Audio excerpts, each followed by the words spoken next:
Gather up your popcorn and get the kitties around the screen. It's Labor Day weekend. Hello. Hello. Now I can do this. Pay to play.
Wow, that's extremely loud to me, but I've got my volume turned way down. Am I the only one? I couldn't hear a thing. Of course, I dumped my do that, right? Right before the show. I dumped my mic in the floor, which I have all my erasers right here on the base of it. So those went flying too. Mm-hmm. And I stepped on my Mr. A copy, Elsie. Hey, Elsie, I stepped on this. So it's like good. No. Yeah, No. Maybe it didn't hurt it that bad, you know. Come and go. How's it going? It's another Saturday. Got in a package from Tank Ferret, some new artwork. Ew. And I think I had scissors in my hand, but those went flying too. At least it ain't jabbed. How's it going, everyone? You're muted. Can't hear you. Although you don't look muted, Elsie. Say something. I'm not muted, am I? I see your lips moving, but nothing's coming out. Well, my mic. Nope. Try it now. Nope. Can you hear me now? Why you don't have sound? I don't either. Say something, Ryan. You muted. Something. Can you hear me? Everybody else not hear me either?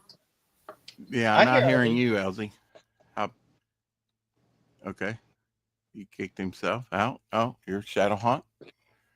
Ryan, can you say something? How about you, Shadow Hawk? Can you say something? Hello. Check. Yeah, can you hear me, Rex? You don't have audio, Rex? I don't have audio. It's me. Rex, okay. Can you hear me? Yeah, you got to pop out and come back. Have I got audio? I don't know. Can you hear me? Everybody? You hear everybody, but you don't have me. Okay. All right. Well, Rex, do you hear us at all? All right. No, he's not hearing us, Ryan. Oh, dude. Holy shit. Look at that. What are you looking at? Mine? Yeah, you're fucking drunk, dude. Oh my god, Dr. K turned out fucking incredibly evil and imposing. Look at thank that. You. I continued to work on him after Rex had to go to work. Bro, I love the lighting behind him and everything. Fucking shit. That's cool. Thank you. Now God, I can hear dog, Ryan. I'm going to clean him up today and add a bunch of blood with whiteout. That's the plan for this afternoon. Little splatter action. Yeah. Oh, dude. That's so cool.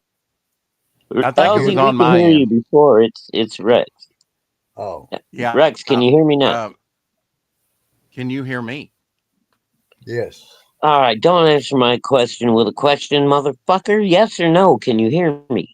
I can hear you. In fact, my audio is really high, but it's down to like 23. I mean, even okay, I'm sorry. I'm kind of yelling at you because you've been I get that, but it was loud to begin with when I played the trailer, and I didn't really have it set that high.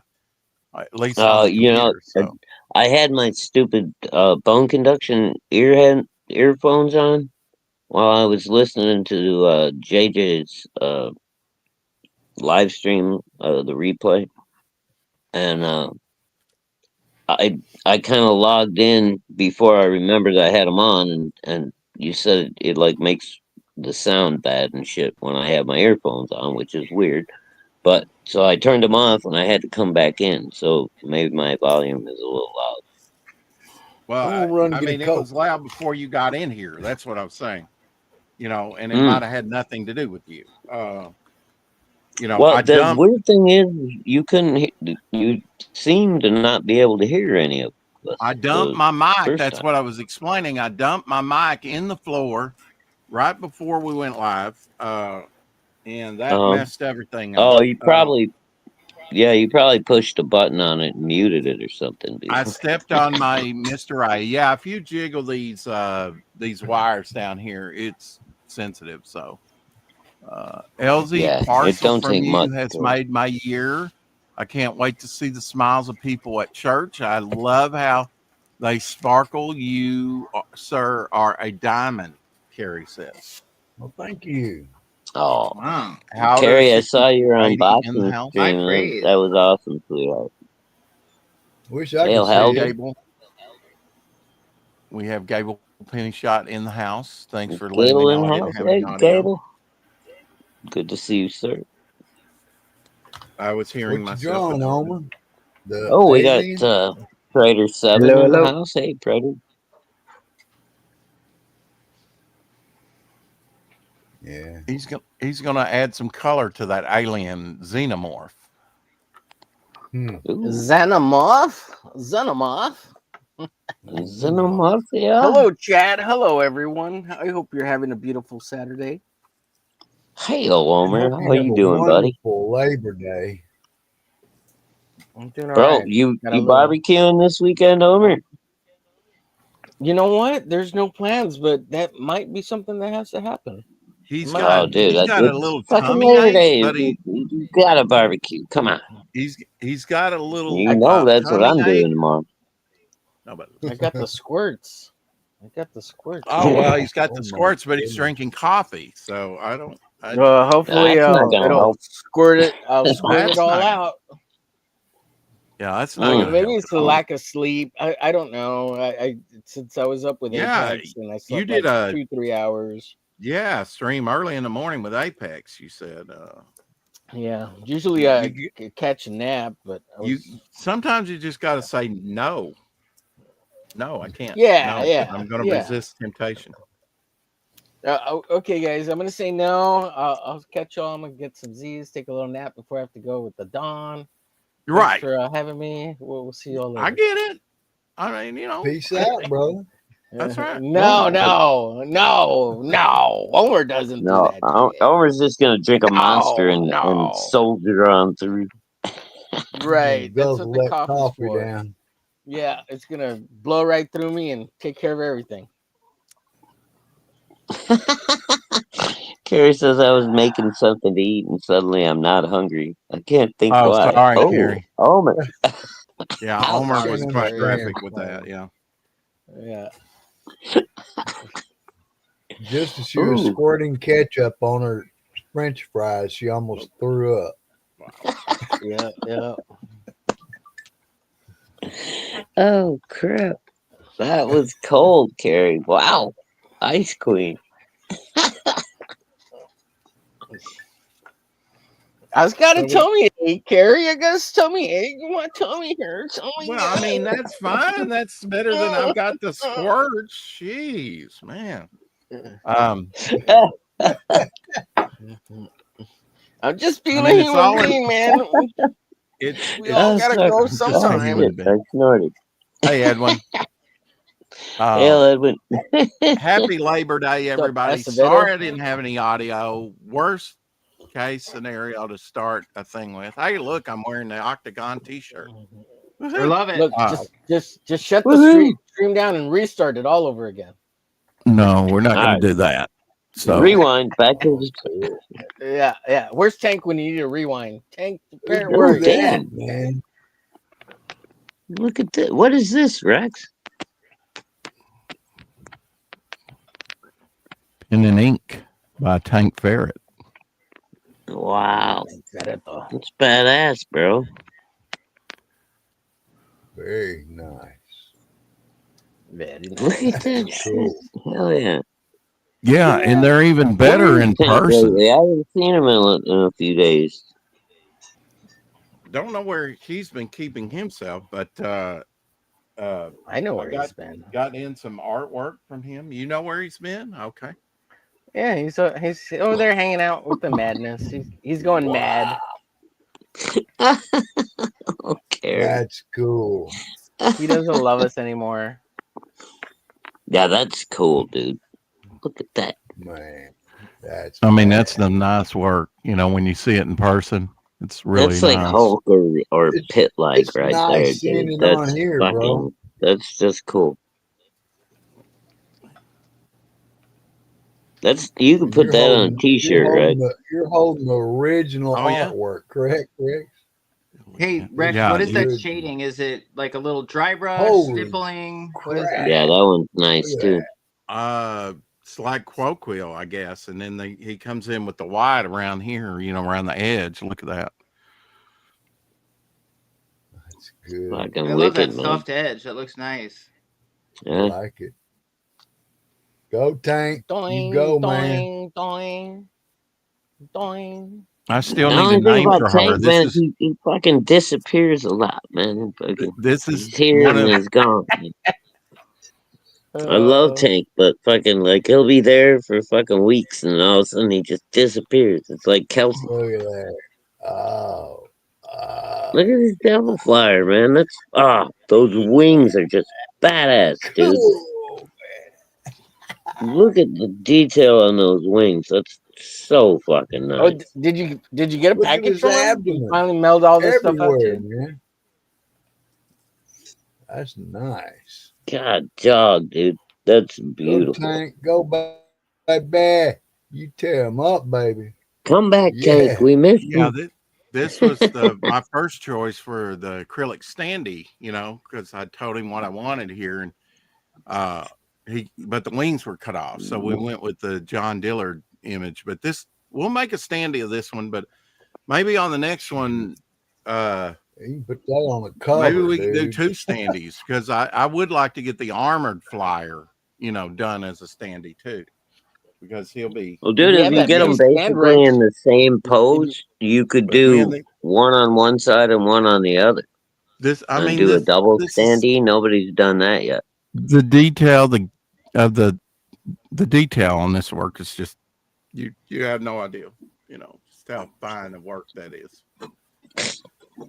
in person. No, we Rex, have no what did you idea say on because we that- won't on show that- it to us. You fucker. No. Rex, on that double flyer, if you have it scanned, you can send it to Tank and tell him to digitally finish off the wings.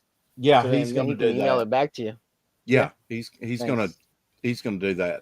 Yeah, they look like wings. the, He might already have The it front done. part of the actually. wings were a little unfinished, but I mean, Well, it's 'cause overall, they get cropped off. They get cropped off because of the paper. He didn't have enough paper on the Go width. what, Right. man? Yeah, Oh, these yeah, yeah. are Awesome. these are all approximately the same size, you know. But yeah, man, they're just awesome. but yeah, you know. it's such a. I love the way he did the wings on that. Tank, It's, those are terrible. Those are terrible, Tank. Nah, Keep your man, prices low. You're a Yeah, horrible Tank. artist, Tank. Come on, man. Don't blow up his ego. Yeah, do a better You got, job. you All got, right, I'll give you you got Sure, level $12 up, okay. for that, bitch. Rex. These are okay. Next time, do a better job, and you'll Yeah. earn the extra $10. Come on, practice, $100 practice, for the whole lot. Tank. I mean, level up, man. What the fuck? Yeah, Tank, do a better No. job. Jeez, you're such a Holy disappointment shit! to Yeah. us. Oh, here's Nah, we talking love you, crap. Tank. We love Tank. You all carry a dinner, Omer. Oh, Just saying. Oh, oh. I'm not a doctor, but I play one on the internet, Carrie. That's true. He's got his Fisher Price toys. I've seen he them. had some sausages coming out I too, have a- Karen. I have a stethoscope and a tongue depressor.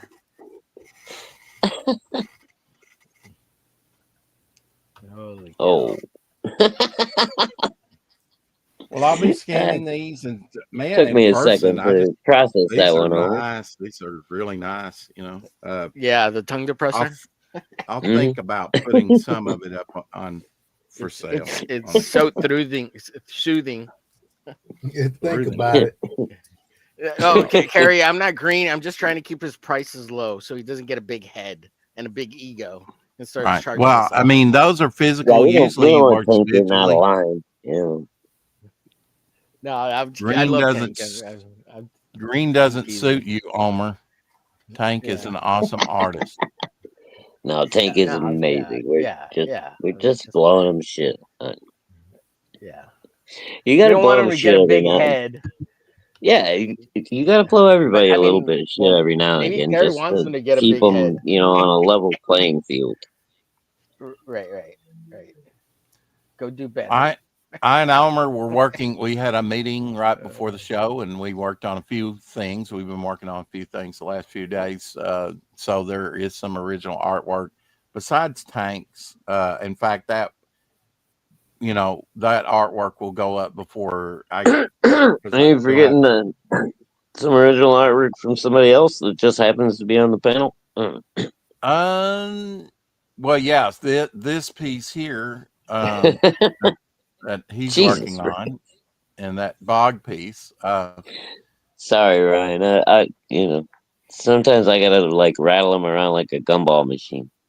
Somebody's got to Well, keep him in line. and I have some John Falandes pieces as well. And who else? Let's see. I have to check my files here. Not sure. Oh, Poor and, Rhino is slaving away on a Dr. K piece. Dr. K, yes. It's a labor of love.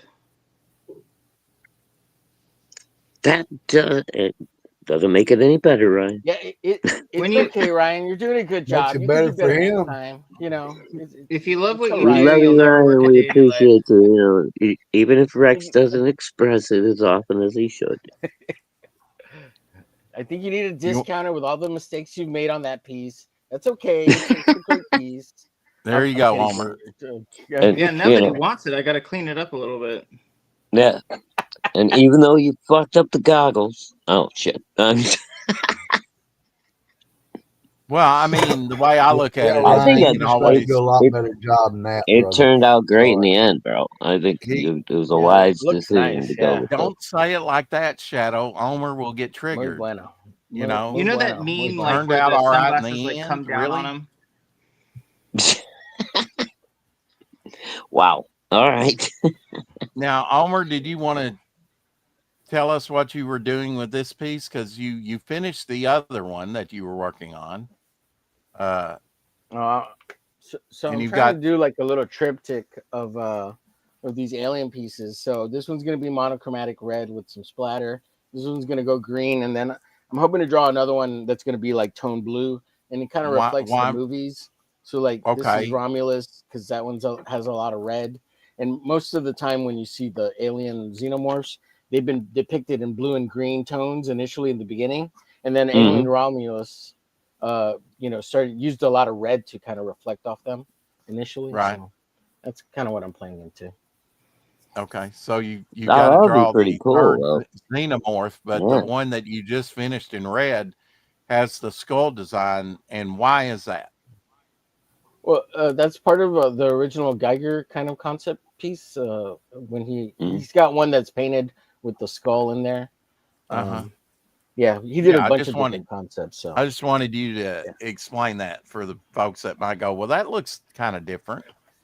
For xenomorph. But also, like, this is also playing off of Peter, aka Pad's xenomorph that he drew back in the day. Because when I initially drew this, we both kind of drew him at the same time, and I was kind of riffing off what he was doing, and I really liked it. So, and initially, I was going to send this to Pete if he wants it still. And where is your speedster? Is that when you have an upset tummy and you got to run to the toilet? Yeah. Is that your speedster? Okay. Yeah. Speedsters are in. I'm told. This. He can get to the toilet in a blink of an eye. This is one of my speedster right here. She's one, and then Zigzag. Porta potty. He's so fast he causes a blue ship. Oh, Well, I mean, he. Yeah. Well, a Oh, blue that's shit. good. A That's blue good. shit. Yeah. No, he sinks the tidy bow man in the little boat. Remember that? oh, dude. You Fire one. Homer's sitting on a porta potty. remember you used That's to what make it your is. toilet water all fucking like aqua, Blue. bright blue and Oh pretty? yeah. Right. Yeah. Yeah. The good Yeah, old but I mean, days. after 4 or With- 5 with- flushes, it's back to Yeah, it normal. was almost. gone like With- like Yeah. within a week. Yeah, with the but urinal cake, the blue urinal it- cake. yeah, it was a Yeah. nice idea. You know? It was a nice idea, but Isn't somebody famous for eating those? Oh, probably on the internet these days. I imagine. Oh, I think there's a CG King who's famous for eating those. Oh, I That's a catch joke. you, Homer. But hey, don't I push think it. that man. was a bag of Okay, anyway. I think they referred to him as Sloshy or something. It's a joke. I'm kidding. I love that guy. The real guy, not the fake one. The fake one's Sloshy. Homer, Time for Homer, some you just lizard can't help representation. Heracles, or Hercules as we better know him, defeating EVS, I would love to be the on your show Hydra. sometime. There's your lizard representation for today, Lorenzo. Too late. Oh, Stuff. damn. You're killing him. Stucky. All right. He's You don't want to show that to stucky. Lorenzo. What the fuck's wrong with you, Rex? Well, I mean, I know it's going to trigger Lorenzo, but Homer's already Good triggered Lord, everyone man. here. That's not going to make him feel welcomed at all. Well, I mean, it is what it is. Gary, I'll go ahead and kick myself. He's got a tummy Holy ache crap. anyway. So. Talk about like mistreating Well, I don't know that your there's audience. anything holy Jeez. about it, but that it's issues of King Cryptid 10 through 13 and the Blood Moon graphic novel are coming to Fund My Comic on September 3rd, says Peter Samedi. So Woohoo. guess they're going to have a sort of kind of like a second chance type thing, whatever. Oh, that's Not cool. really second. I wonder if Peter's going to have it. I mean, he's got his own presses now, right? He can make his own book. So Right. But, he ran this over on Indiegogo, and now he's going to run it over on Fund My Comic. So why not? Right, but I'm wondering if he's going to print it himself this time. Probably, and he was probably going to do that with these anyway. And who knows if he's going to have an exclusive cover though for Fund My Comic. I don't know. He doesn't say anything about that. Oh, well, we'll find out when he launches, I guess. But yeah, no, I love Peter, man. That dude is he's definitely part of the heart of indie comics right now. I think that's fun when you. Yeah, I plan to. I think it's great that that he can.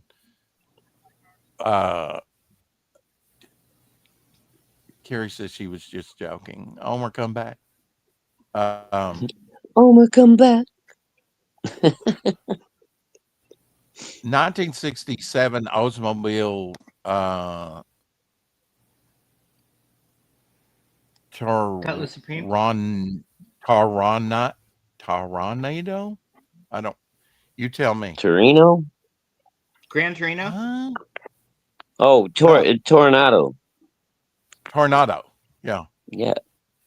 That's Yeah, good. they didn't make those very long, man. I think it was only a couple of years. Look at that bad boy. That's a cool old fucking car. Look at that back seat, brother. So neat. Yeah, Oh, I'd hire me a driver. Give me We're going give me a partying black- tonight. You can even Throw down play a your black- 8-track in that thing, probably. Oh, hell yeah. I wonder what year 8-tracks came out. Were Oh, they even dude. out in 67? I don't know. I don't know if they were out that early. I think so. I got Talking my 70s. first stereo with 8-track tapes when I was 10, so that was 77. I don't know how long they were out before What year that. did 8-tracks come out? Good question. Yeah, that's what I was wondering. What year did they come out?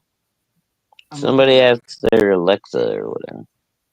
1964. Really? Wow. Commercial introduction in the U.S. occurring in 1965.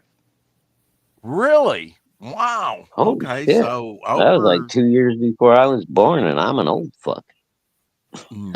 Well, we're not going to disagree with that.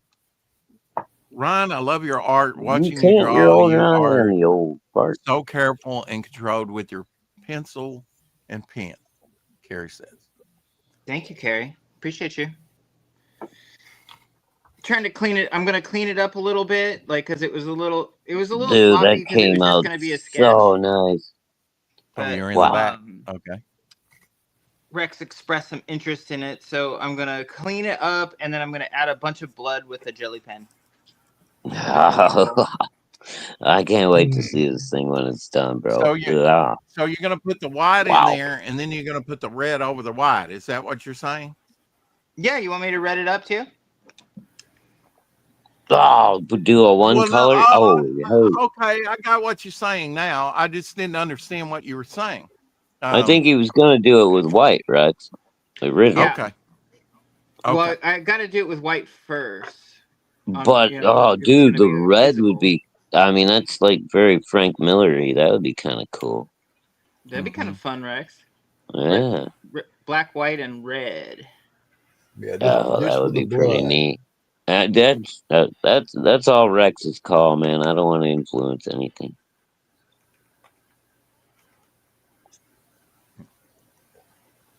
Well, it's turning out really nice. When it was really nice.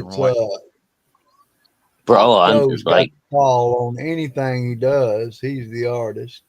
Well, that's true. Yeah, he can do it. I mean, what you gotta have somebody to bounce it off, though. You can't see yourself. But if you're doing work for somebody, you gotta kind of, you do have parameters, right? That's different. Yeah, I always show it to people, and then they point out stuff I didn't think of, or like they'll be like, "What's this?" And then I know that needs to be fixed. What's this? They'll point at something like, "That's never good to hear, right?" Here, I'm like, "That's called. I need to fix that." Yeah, that's the cool thing is, Ryan, you got some really good hands there, buddy. Hands are the hardest thing to draw. Yeah, that's true. Yeah. Now I do have one question. Okay. It was, I think, I forget who was saying it. Like one of the professionals was saying it. Like the number one thing that like a comic book reader will look at is the face, and then number two is the hands. Yeah, because they're like the second like most expressive thing. Right. So that's how you have to do. You have to order the drawing in importance like that. Like number one. Look, Ryan, if your face and your hands are correct, it's gonna pretty much jive. Right. Yeah, everything else is gonna kind of fall into line, right? If you got well, like Joe Kubert, he didn't really put a lot of detail in feet because he said everybody knows what a foot looks like, and it's not like a central thing that you look at most of the time. So well, and back in the day, like foot fetishes weren't a big thing yet, and I think that happened like after high heels and all that kind of thing. I don't know. It seems like back in the day nobody cared about girls' feet. Nowadays, fucking it's everywhere. Yeah, well, there's very few people that have really nice looking feet, really. Hey, I'll show you some nice looking feet. No. Oh God, no. No. Please don't. We don't really need that. No. Oh, the agony of defeat. I still got to eat dinner, Elton. No. Hey, if you can get by with what Omer was talking about, it's all good, bro. Yeah, well, I mean, Well, hell, I forgot about that until you brought it back up. Shit. Right. Mm-hmm. Until I saw your foot. Everything came up.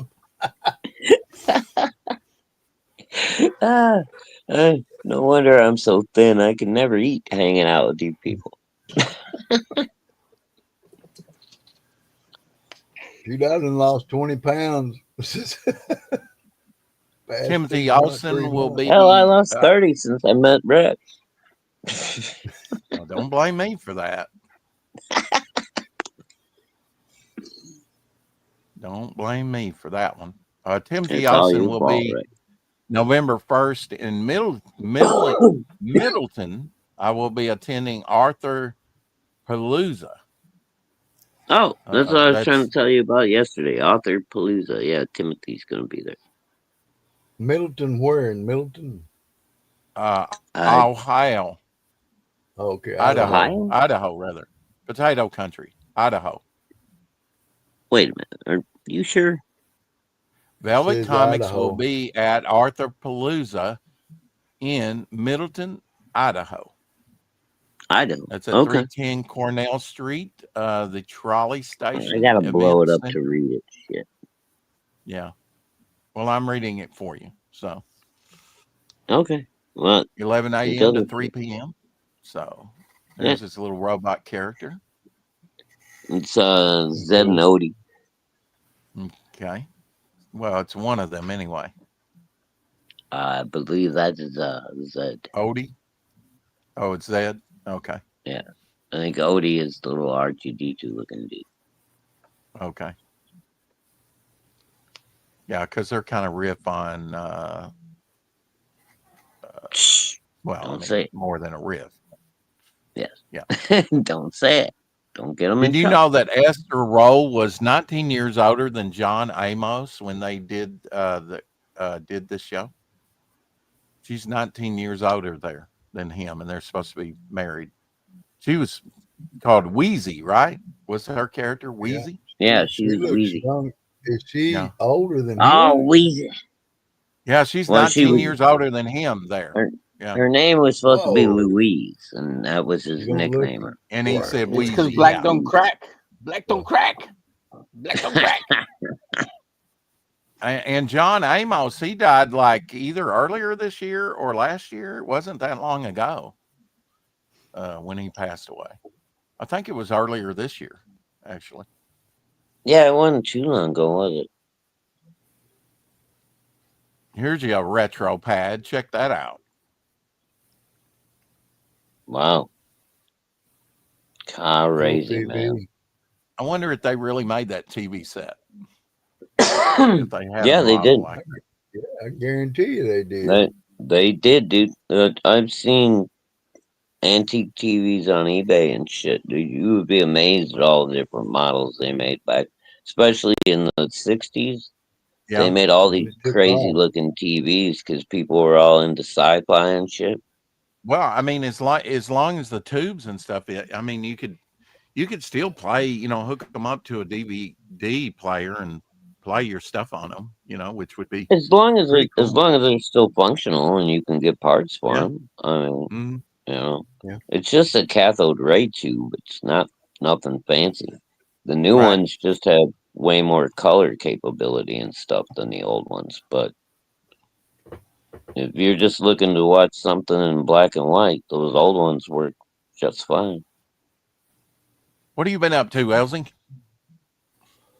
Well, Just- man, just- been hanging out. I stay around the house a lot. Been painting. Been taking care. Been Sarah's been playing. She had a game last night. She was marching out there and playing that trumpet. I went and saw that. Mm-hmm. I remember Yeah. when I was last over at your place, we went and picked her up after one of those events. I think she went to Memphis that time, didn't she? Yeah, that was. I think she was in middle school. She was doing a competition. I think. Mm-hmm.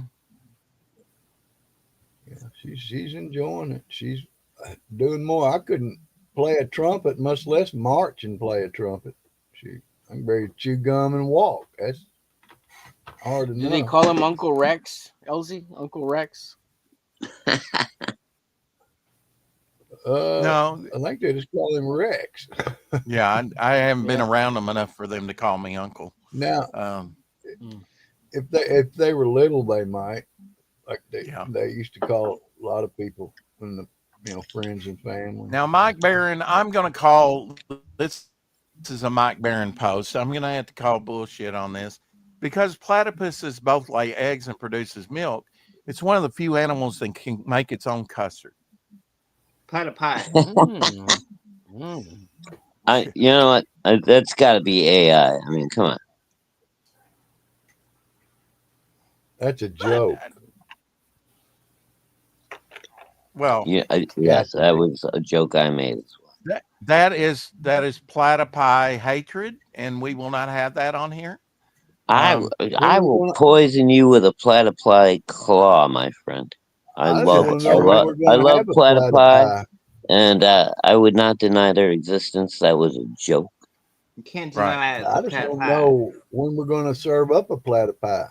I like pie. Hell, I did not see the. I'd swear, I saw.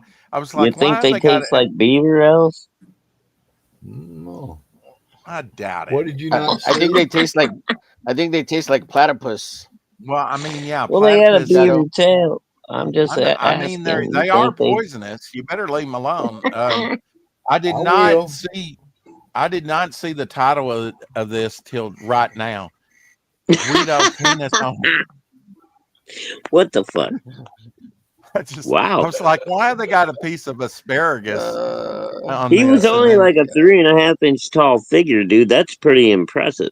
Well, yeah, it would be impressive if he got it blown up by Han Solo. He doesn't even need a lightsaber at that point. He's like, there's a whole new meaning to anal probing. You have a laser peen. Perfect 10 doing very well by David Brink. Very well indeed. There's the numbers. He's approaching $5,000 slowly but surely. 16 days to go. 16 days left. Go Dave. Yeah, Perfect 10 is a beautiful book. If you guys haven't seen it, go check it out. And this is all 6 issues wrapped up into one. What's his artist name? He goes by Paul Rodriguez. Rodriguez, yeah. Yeah. Oh, Ryan, dude. have you ever used a dropper on blood? What's that? You ever took it maybe some like watered down acrylic and use a dropper to make the blood? Yeah. Copic makes a really great liquid whiteout, but I don't have it. It's at my. Well, you can look, man. You could take some white acrylic and water it down about, make it pretty much liquid. Do the same thing. Yeah, Yeah, because it's acrylic is water soluble, right? Or you can. Yeah, and acrylic will dry permanent, man. Mm-hmm. That's how Elsie would do it, but he doesn't want to tell the artists how to do it. He's got some really great white liquid. But all I merely did was ask a question. Right. That's all I ever did. Because I've done it. What were you saying, Shadow? I'm sorry, man. We got an issue with our neighbors going on, dude. Fucking, they don't take care of their dog. They leave them locked up in the house for like 3 or 4 days at a time while they disappear. Oh, that sucks. Yeah. You never see him outside. I've never once seen him bring a bag of dog food home from the grocery store. And it's like they got him locked up in a bedroom upstairs, and there's a window that looks right down on my fucking porch, right? So every time I go out back to sit down on my back porch and have a cigarette and watch squirrels or do whatever, this motherfucker is barking at me like I'm a criminal. Because he never gets taken outside. These people they fucking lock him in that fucking room and then they go away for 3-4 days at a time. They're not even fucking home. Right. That's not cool. And then they only let him out for like maybe 2 or 3 minutes at a time, and then they call him right back in the fucking house and they fucking stick him right back up in that bedroom. I can't imagine what it's like in that fucking house. It's got to be a goddamn nightmare. Yeah. And my daughter lost her shit. She called animal control today. Oh, yeah. And on them? Yeah. And fucking animal control from the county told her that because of jurisdictional shit or whatever, because technically we live within this tiny little city, that she would have to call our local city police. I don't want to say the name of it, obviously. Well, we don't want to And get my the daughter was police like, "No, involved. fuck that shit," because we know how these local city guys are. They're fucking ridiculous, man. They got Well, nothing they better won't. to do than harass teenagers. The last thing my daughter wants to do is attract attention to herself from the police department in this town, because they Who will doesn't, fucking man? target Anywhere. You her don't want to be forever. attracting no It's attention to. insane, dude. I mean, it's small town America, and these motherfuckers are out of control.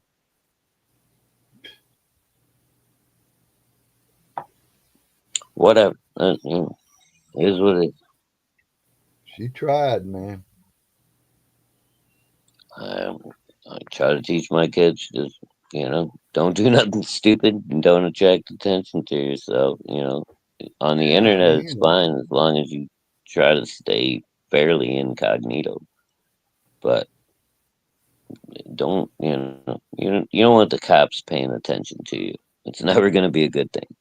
Right. Look, why would you want the law looking you over all the time anyway? I don't know anybody that Exactly. was That's like what I'm that. saying. I don't even want them looking at me ever.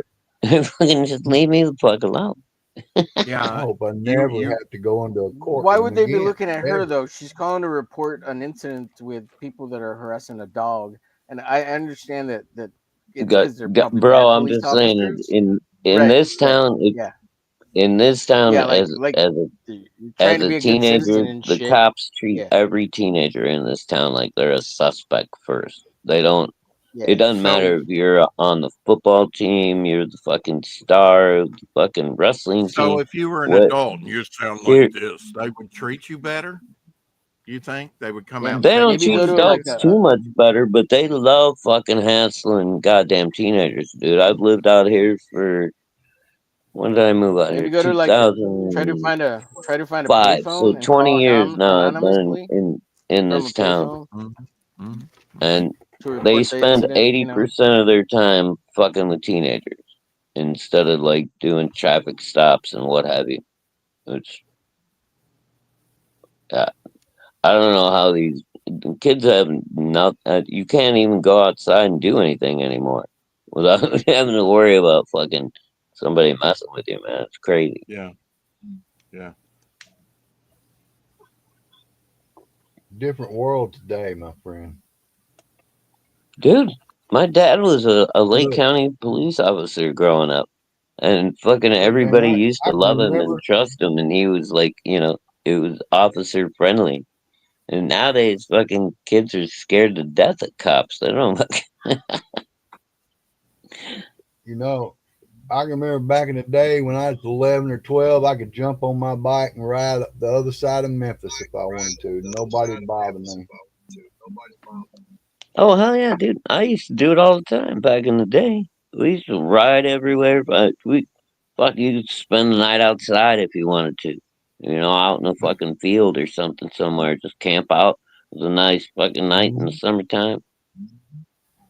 Nobody gave you shit. Nowadays, you do something No, like that, and they'll come and fucking roust you up and ask you why you're fucking taking a nap in a nice starry field. you bought vagrancy in a field. What? Excuse me for a second, boys.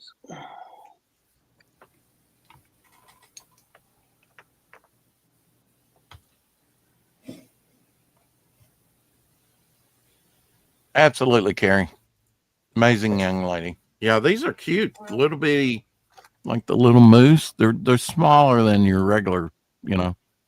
I only bought it because of the packaging. Look at this, Elsie. Like a bus Huh, with all like animals on there, animal crackers. shaped like a bus. So I thought that would be cool to put back here in the back.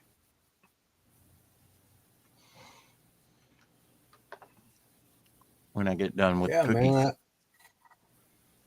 I didn't even know they'd come out with these little things, Rick. Yeah. Now, was that on the official Pez website? Or that was another thing, right? No, these were I was on Facebook and I am on the Are they new? Pez group, yeah. And I've got 4.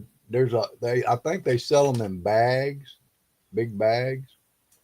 Well, they had those Halloween. small ones in Japan that they used for vending machines. Yeah. Back in the These day. got they're American.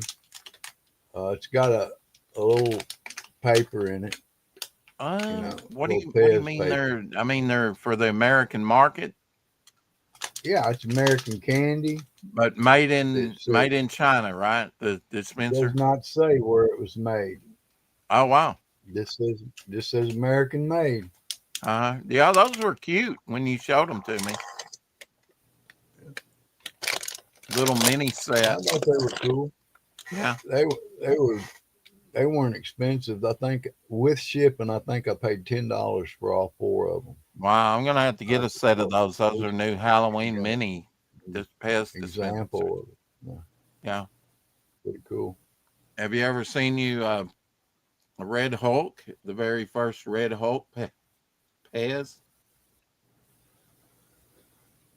Is that a silver stem? Silver stem, yeah. Cool, man. Mm-hmm. If I'd have seen one, I'd have bought him, but I don't think I have. Superhero. This is a Pokemon one. Yeah, that's cool. I like Kind of that. neat. Yeah, picked this one up and picked. I think. I got one on the card of this at a grocery store down Wynn, and then I went and saw a sort of crunched up. The packaging was crunched in a little bit on this one, so. And I like to take them out and have them loose. It really doesn't help the value, but I appreciate them more. Not that I'm going to put candy in them or anything, but I bought another one because I thought, well, that's the first Red Hulk Pez, so yeah, why not get 2 of it? It's the first one. It's like the first Superman. I got 2 boxes of them. Yeah, and I don't think he's going to be worth that much, so I don't know why Probably you not. got 2 boxes, but I mean, yeah. Because I like Superman. And well, okay. And he's the first one ever. Right. Like Yeah. the Red Hulk. Right. Can I have one, Elsie? Yeah. What's your address, bro? He'll send it to you. And Yeah, also got the new Cinderella. As long as I know where to send it. They had some Yeah, new, okay. they're going to at least, I mean, she does differ from the old one. I haven't compared them yet, though. Well, I called because I was You know what I concerned. found, Rex?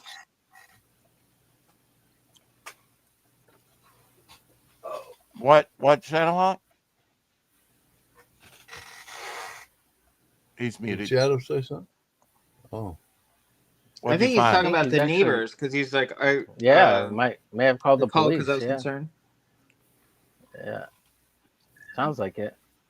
I think I he's dealing think with I the I didn't didn't neighbor's say dog. anything. What the fuck? I'm muted. Oh, okay. Well, I thought it was you. You guys could still hear me? I was supposed to be Yeah. muted. Okay, Well, hear you. We just heard the first 2 words you said, We sir. just heard a couple of words. The rest of it we didn't hear. Well, Yeah, we that's didn't hear crazy.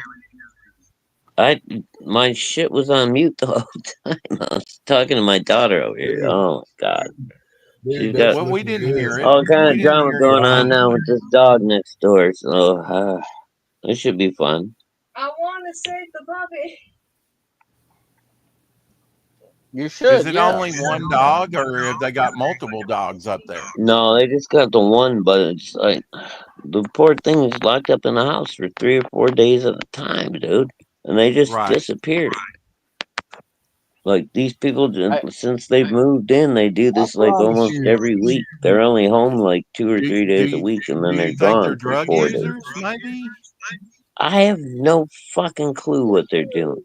Hey, Shadow, is there like a Crime Stopper in your town? Yeah, you can call anonymously or email anonymously. Bro, that's what my We daughter can.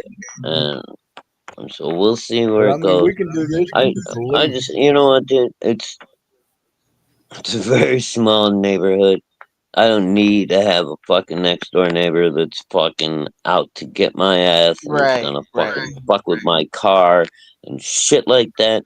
These are the fucking kind of scumbags that are gonna do stupid shit. If they can keep a Yeah, dog well, that's locked why. up like That's why that for 4 days at a if you can fucking find an time, anonymous then way to report it, I really don't want to have to fucking goddamn kill some fucking asshole No, that wouldn't help you. in Minecraft. yeah. Well, the thing is to maybe try to find a way you can call them anonymously, so they don't know who it is. You know. Dude, it's too late. I'm doing. My daughter's already done that. She called Oh, anonymously, okay. and the fucking wheels of fucking justice are rolling. Apparently. Oh, well, good for Just her. for my day. Good lord. I told her Looking she pretty was good, up. Ryan. I'm gonna have to Yes, talk to the sir. cops or the animal control guys and all this shit and tell them that I didn't know. My daughter called you. This is the situation. Remember, it's you're trying to do a good thing. It's about the dog, right? Dude, I feel bad for this dog. It's not fair that this dog lives that kind of life. This dog is as Absolutely. big as my dog. He's like 65, fucking 70 pounds. And he's locked up in the house all the time. He never gets to run around outside. I mean, and then he barks at everybody. I can't blame him. I would be barking at everybody too if I was fucking penned up all the time. It's probably help, help. Yeah, Oh my God. Yeah. it's funny. See, that's what my daughter said too. See, he's Let me not out fucking here. Help Let me me. out being here. mean. He's like, Look up he here. just Look wants up here. attention. Yeah, and I get it. But god damn it, man. This is a very small neighborhood, and I gotta live here. I can't have my shit getting fucked with all the time by some scumbags. I can't afford it. Yeah. Are you going to be grilling tonight, Shadowhawk, for Labor Day? Not tonight. Tomorrow. And what are you going to be grilling tomorrow? You know yet? I think we're doing fajitas. Okay. That's my normal Fajitas. festivity for the As long as holidays. dog isn't on the menu, we're good. Oh my god. Well, yeah, I Oh, was God. gonna actually, Omer. I was gonna ask him if his They're neighbors was calling my agreeing. daughter back Thanks for now. There's bringing. probably a I was fucking trying to get cow him off fight that in the subject backyard. that was depressing, and you brought it full around again. What the hell? What Let's happened? talk about his bowel movement. Let's go back to that. Yeah. Anybody else get echo? Wow. Yes, Shadowhawk, can you kick yourself just for a second and then come back? Dude, I'm gonna kick myself Okay. for now. And you wonder why I I gotta don't figure mention out That's okay. Come back when you can. What? I'll be looking for you. They just called me. I picked up and they said, is There we go. Now, Elsie, did you have something you wanted to show? What did you want to see my book? Well, you said something. Look what I found. Oh, hell! Look at Oh.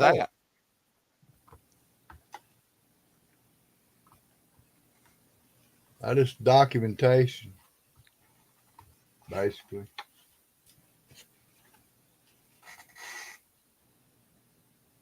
I'll So go this one page at wasn't. a time.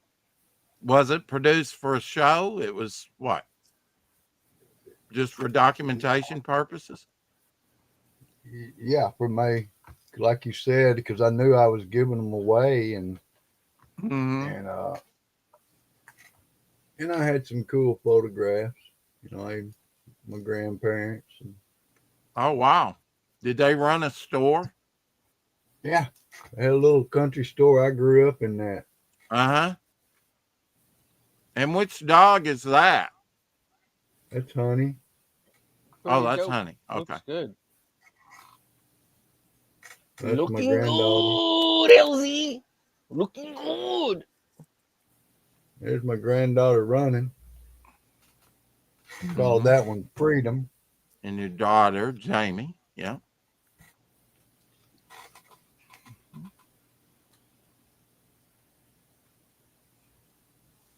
Yeah, they both are.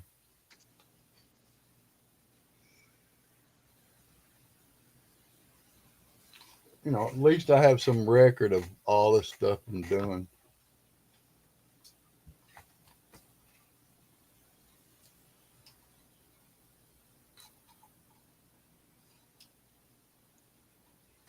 And This how one did you get here, this printed up? this one here, I'll tell you in a second. This one here was hanging in my dad's office for about 25 years.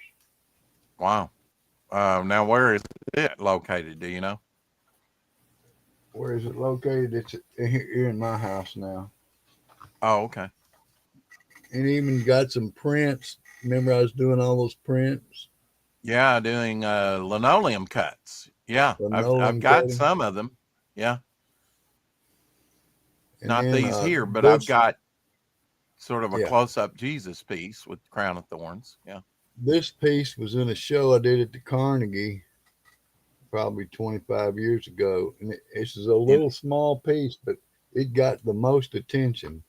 It's got yeah. bombs dropping, and on each one of the bombs it says, "Do not kill, thou shalt not Mm-hmm. steal, thou shalt love thy neighbor, treat others like you treat yourself." And it shows those bombs dropping. Down here, it's got a little piece of money, and it's got the scream by Edward Monk down here. And this is one that my granddaughter painted for me. It's kind of hard to tell, but it's Jesus holding a lamb with a verse that I like. Oh wow. Yeah. The one that the one that has the musical recitals. Yes. Yeah. And here's another painting she did for me. She did this painting for me. Yeah, she's very good. Now she's like 16 now, right? Yeah, she hadn't turned 16 yet, but she will. Okay, 15. Okay. And She's very here's the good for one her I've age. had for a long time. Yeah, she was a Mm-hmm. little tight there, about 3. Had Toby and Molly. And there's my other granddaughter, Emma. And one of these paintings here. Just like you said, I just wanted to keep, like you said, if I'm giving them away, I'd like to at least have some kind of documentation of what it did, you know. These here, and this Right. is the one I did for Lee had a group at his church. They break into cells because it's such a big church. And he had a group meeting over, and I painted this while he was, you know, they were having their group. And then this one here is hanging at Youth Town. It's pretty good sized painting. Has my dad's notes in it and everything. It's a pretty good sized painting. And it's hanging in their activities room where everybody gets together. Wow, Mm-hmm. that's cool. Then this one here, I did my granddaughter first smell of a rose.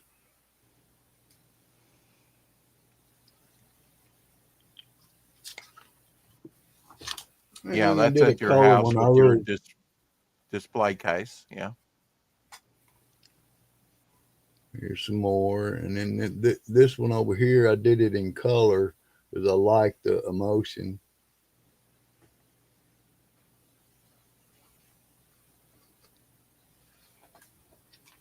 And Rex, you ought to know me, man. We've talked about it for years and years of how important it is to document things and photograph them and, you know, have a record of kind of what you're doing, unless you're just keeping it all. like this one here, it's got sent to a state competition with a poem. I haven't heard back on this one yet. The last one got printed I sent, but this one here is and I did Well, they do these have print it in their little show program. in a Yeah. they'll have a show. Everybody goes. It's Yeah. like in Nashville, and I probably won't go, but they'll display the work with the art, with the poem, and then they'll print it in a book. If it makes it. And then I did Now, this is one that the because award winners that only get printed? yeah, you just can't send in anything. I guarantee you. Well, They'll either I meant, they'll yeah. basically selected. You're not going to get an award Yeah. like first place. You're just Right. selected to be Honorable printed or mention or not. something if it's going to be printed. Right. Okay. Well, it's just if it's printed, you're selected to be printed or you're not. That's kind of how it Right. goes. If her poem doesn't get selected, then I won't be in there either. That's my military one. Freedom isn't free. It has a cost. Then I did this one. This painting was hanging in my mother's kitchen for about 30 years. Well, 25 at least. It was one of the first ones I ever did when I moved here. Yeah. And I did these two. One of Mom and myself singing and one of Dad preaching. You can see the line of Judah there. And that's my studio. And I did this. Military. Mm-hmm. And then this Christians here. in the lines then. Yeah. Yeah. Not many people will die for a lie. Because they're getting to be fed to the lions and everybody's going to watch them.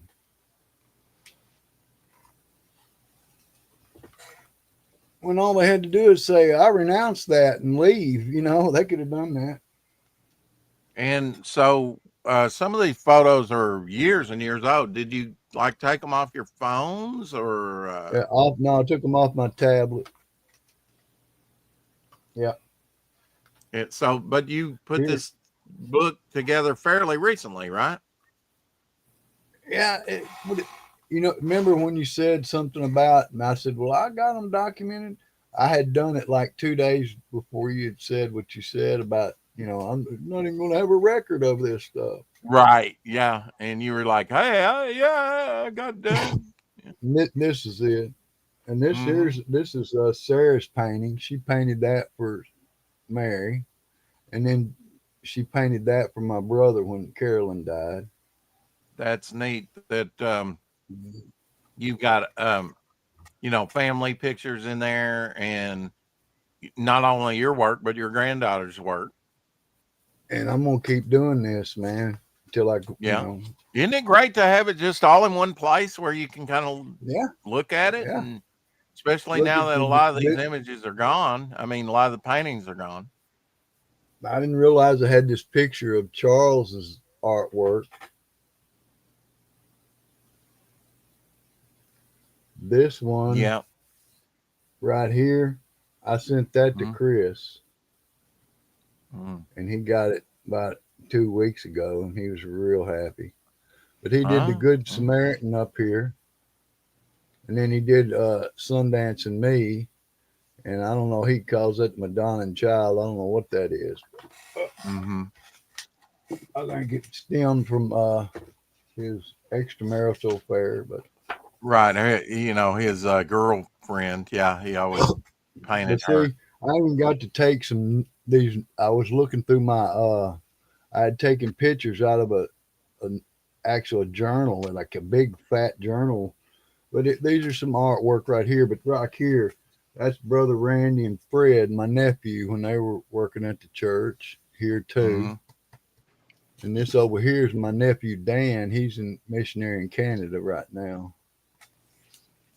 But I had drawn him when he was preaching.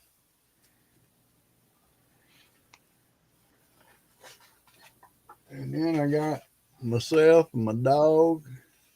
me working, and then Sarah when she gave it to me. Picture of her. And Nice. there's my last one, just my hands working. Yeah. Working with my hands. And then I did a little sketch in it. Yeah. Let's see the cover again, and the back cover, whatever. Yeah, there's nothing on the back. My Facebook.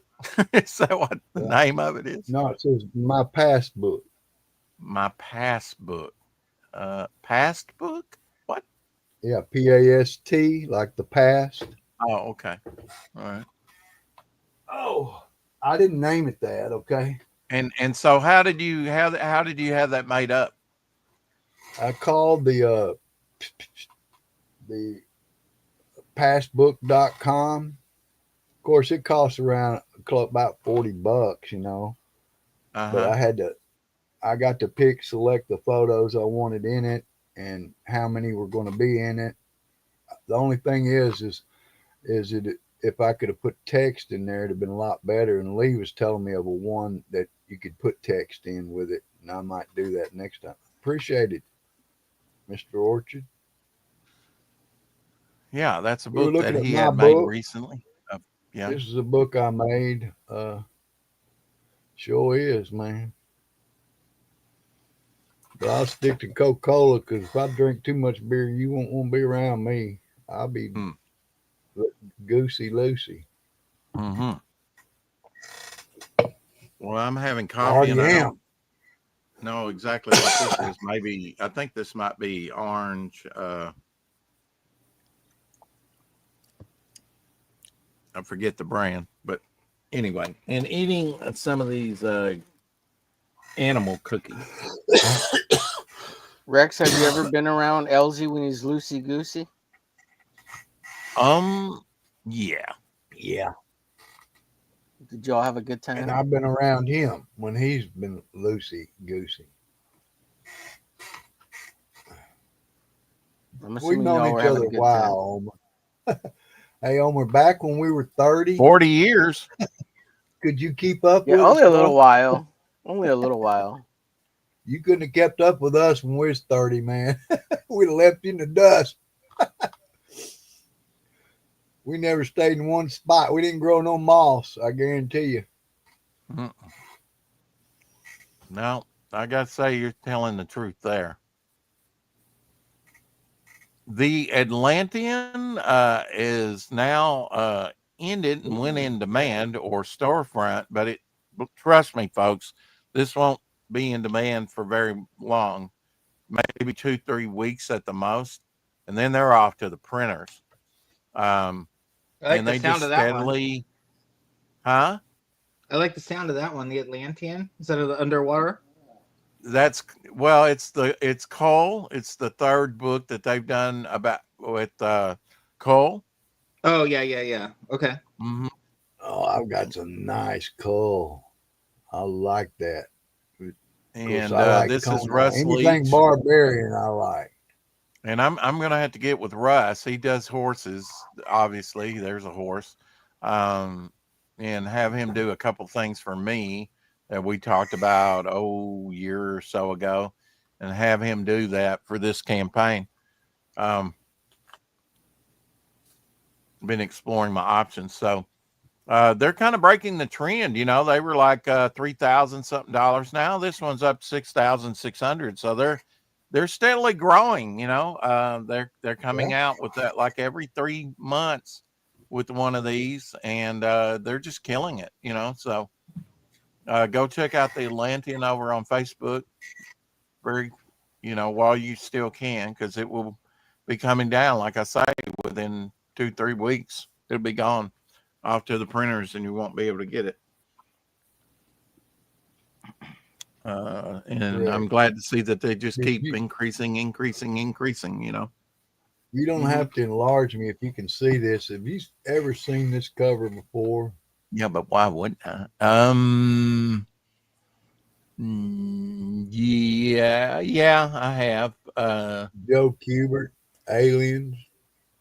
Yeah. Wooden War. Now, is that 10 cents? Is that 12 cents? What is that? It's 15. Oh, 15 cents. Okay. So it's going to be like late 60s probably for that one. Yeah. 69 or whatever. I've not actually seen an actual, book of it, but I've Anybody seen them. needs an old Casper, just let me know. Oh, that's nice. Peter says, he also says, I got to stay off Twitter when I'm drinking. Yeah. What does he do on Ain't what that do the you truth? do, man? Well, Twitter's probably, if you see something that's, probably, you might see something that enrages you. I don't know. You might start to say talk something. shit. You get drunk and you're on Twitter. Not a good idea. Right. Yeah. Look at this, baby. Yeah. Swamp Thing Thing. run. He writes 1 through 12. I Look at watched these 1 babies. through the 12. 1982 Swamp Thing last night. What? Oh, you did? Yeah, the Mhm. Is that the first time you'd ever seen it? it was no, I'd seen it like in pieces on TV before, and remembered like not really liking it. Like, this is kind of weird, and I didn't really like it. Like, I Yeah. thought it was kind of weird. Like, the Let me see number 11. The number 11 was not Bernie Wrightson cover. That was number 10 was his last issue, but I actually Well, had okay, I got all the way to 12. Let me find it. it'll be a Luis Dominguez cover because that was Luis Dominguez did the first Swamp Thing cover after Bernie Wrightson for that one issue. And I have the Jack Adler approval cover to that.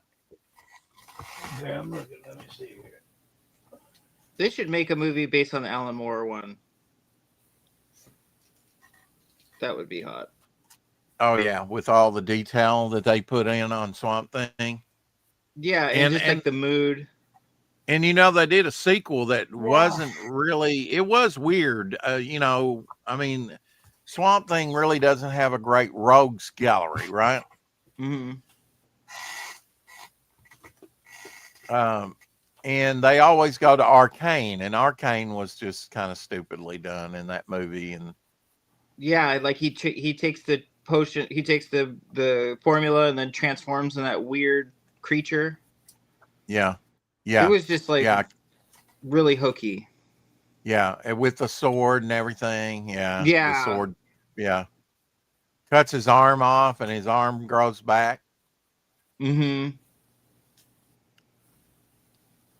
Well, that's That was crazy. with the knife earlier that he cut his arm off, or like the machete. Yeah. I've got 1 through 10, Rex, and then it goes, and then I have a 12. So you don't have an 11? Don't have an 11. It jumps to this. Oh, okay. Yeah.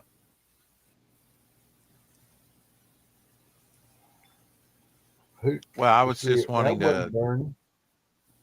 Yeah, see the first one that he didn't do. Yeah. Luis Dominguez. I've actually had that's just 1 through 10. A production artwork to that one, to that cover. You see, it could be in here out of order. It's always possible. Well, didn't work on any Buscema images. The ones from your work scanned. I and Omer worked on, because I had some of my stuff, recent work and other things, all my rounds and things like that, scanned. Some of my recent work or stuff that I've been doing on the campaign during the campaign. And, but we did get your stuff from John Buscema scanned, and we've been sharpening up some of those images, because some of those drawings are really light. So we've been going into Photoshop and darkening them up a little bit so that they print up a little bit darker so that you can see them when we put them in the book. And that'll be our next book, The Unseen Artwork of John Buscema art book. And I hope you appreciate that. I know he's going to put that together, and Omer's going to play a big part in that too. It's going to be a big hit. I hope so. Launch your publishing company. I'm wanting actually to launch that this year. So, we'll we've got a lot of work to do before we get to that point. But you know, if we hit it maybe some this Labor Day, we can at least get Elsie's stuff ready to print. It's gonna be awesome. And then I've got some other images that will have to be Rick, scanned. why would I have two of these? Well, I mean, they're both Joe Kubert, I think. So you like Joe Kubert? Yeah, that might have been one. Yeah. I don't think 1976 because 244 1976 because the DC Bullet's right in the middle. And you know, it's the all new Blackhawk. That might have been the first when they kind of redid the title. You know, maybe that's back from the dead. You might have got it in a lot. See, that might be. I mean, there's any number of reasons why you might have two of it. You know, you have two to sell one. You're right. Yeah. And John Byrne, Fantastic Four. Yeah, That's a cool cover. Yeah, that's when they're in the when they're in the city of the Inhumans. I'm sorry, I hit the wrong button. Elsie, you can hold it back up. Yeah, when I bought these, the guy was going because nobody was buying them, and I offered him for the whole lot of what he had. You know, They're great. I mean, John Byrne. I mean, and he goes, yeah, but he goes, he knows what he's doing. Yeah, he goes, yeah, they're going to be worth something. Yeah. What issue is that? That's an anniversary issue there. I forget. This is issue 236. 20th anniversary. 20th anniversary of the Fantastic Four. Okay. Yeah. Why would I have two of these? Well, you know, I actually have, you know, since I don't have my floppies anymore, these, and it was such a great run. I've got them all in trade paperback form. Pretty, you know, expensive trade paperback form of these. This is kind of when he was inking his own stuff. And I love that he returned the Thing back to his original lumpy thing there for a while. Yeah. They go into the city of the Inhumans in the Avengers Essential I was reading. I finished that. That was fantastic. Wow, you blazed through that. Put that other Fantastic Four up, if you would, again, where they're raising the city. This is when they moved the city that the Inhumans lived in off the Earth because of the pollution, the toxins on Earth were affecting the Inhumans. So they moved the whole city to the blue area of the moon where the Watcher is. I believe it was, which is an old pre-alien settlement, you know. In the Avengers, Quicksilver marries the queen of the city, and they have a kid. That was like the Avengers storyline. Oh, Crystal. Yeah, marries Crystal, and they have Oh, there you go. The Invaders in color. Yeah, Roy Thinnis starred in that. Number one. Number one, right? From Gold Key Comics. A Quinn Martin production. That's the way they announced themselves. The Invaders in color, a Quinn Martin production. He also did The Fugitive in color. You know, after it, first season was in black and white, and the last two seasons were in color. When they were making the transition to color with some of the shows. I've watched all the Invaders. I watched it when I was like 2 or 3 years old, very small. Or maybe younger than that, maybe about 1.5, 2 years old. I remember it because when the aliens would die, they would glow red and disappear. Wow. Okay. And there would be no evidence that the aliens were ever there, except maybe a scorch mark. You know, it's like they would heat up. I found these, Elsie. I don't know if you saw this. I found these at Dollar Tree. Hey, they're like suction cup. Was it in a plastic bag? No, they were like in a box with just, and it was like novelty toys that said, I've got and it- one of those that you can do that with. I got a green one just like that. And, but it was yeah, in a they had a blue bag. one too, but I thought let's go with traditional lime green. I really should have Yeah. looked because there's part of the black missing on his eye there, but Error. yeah. I got one alien, but I got two robots too. I actually bought these at checkout, and I didn't see any robot. they had the red, and their head will rotate all the way around. And they do the same thing. They can, suction cut and whatnot. Here's the blue. I didn't see them guys. Yeah. Pretty cool.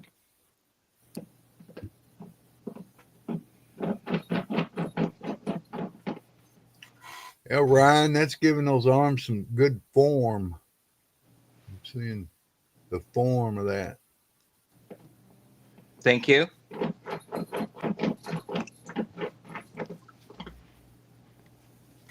The old Jelly Roll.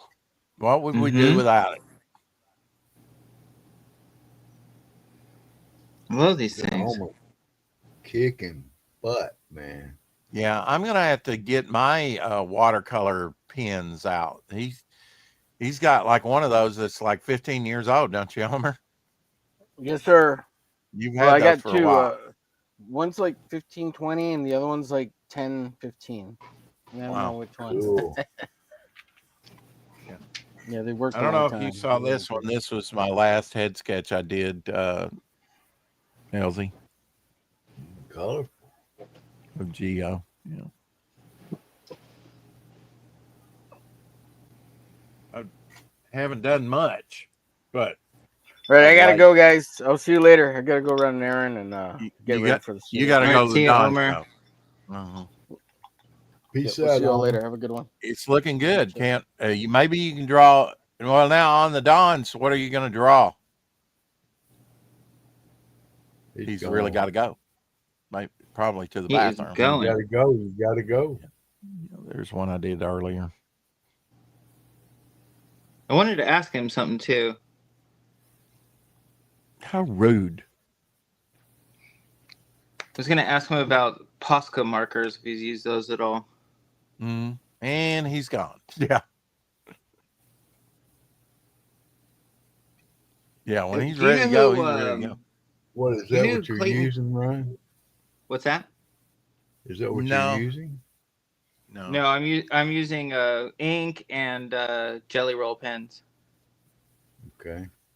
A lot of this I used one of these quills. Like that. Okay. Yeah. And then Yeah, brush. you're using like radiograph, right? Mhm, something pretty like much that. like a disposable repeatograph. Repeatograph. There we go. And then I use like this brush pen a lot. One of these Pentel brush pens. I've never used those. I'm just now, but now, LZ, I did at the 5 and below, and I haven't tried these yet. Got dual ended alcohol markers, a set of 18 in pastel colors. So not too bad. I'm sure I can find a use for those. Probably you for ever $5. heard- I got my acrylic pens. And, Rich. and these are the other sets that they have. They've got a bunch of these. Hey, I only Rick. found one of those. Uh-huh. Hey, Rex. He's asking you a question. Yeah, Well, I hear him. Tell your story Oh. first. No, I'm I was done. gonna- Go ahead. I was going to ask you if you've ever heard of an artist named Clayton Crane. You heard of him? Yeah. Oh, yeah. Have you been following him on Instagram at all, or seen like his remark work of late? No. I mean, I probably see his stuff over on X. I don't really do Instagram except to send. I mean, I'm over there. I do follow a few people, but I never get on it. I mean, in between that and a little bit of Facebook and streaming, I really don't have a lot of time to hang out on some of these platforms. X is the main one that I hang out on. He probably posted this stuff on X too. Like he does Yeah. this beautiful remark work where he takes like Posca markers and then like So Mhm. like he'll take one of his painted covers that's like Venom or something like that. And then he'll like literally just like start painting right over the cover with the Posca markers and turn the Venom into Ghost Rider Huh. and stuff like that. Like really, really nice stuff. I want to give it a try, like painting with those I've paint pens. I've seen him take his name and write his name like in 10 different colors, the same, go a little way, a little more, Yeah, a little more, a little more. Charges The extra for that. the yeah. alcohol markers, you were saying the markers are fun to play with. They've been great on this cardboard rounds. Um, I've really gotten some variety. I've had to buy new markers, over time to do this stuff with, and get a wider range to work with. Uh, but I'm happy with the way some of these have, come out. Mm-hmm. Uh, Yeah, like I actually brought my grays with me. Like these are my gray alcohol markers. mm-hmm. And Yeah, I need a wider range of grays, definitely. like I'll use these to gray some of this, and Hang on. I'll use alcohol markers to make it a little red too. You know, the red blood parts.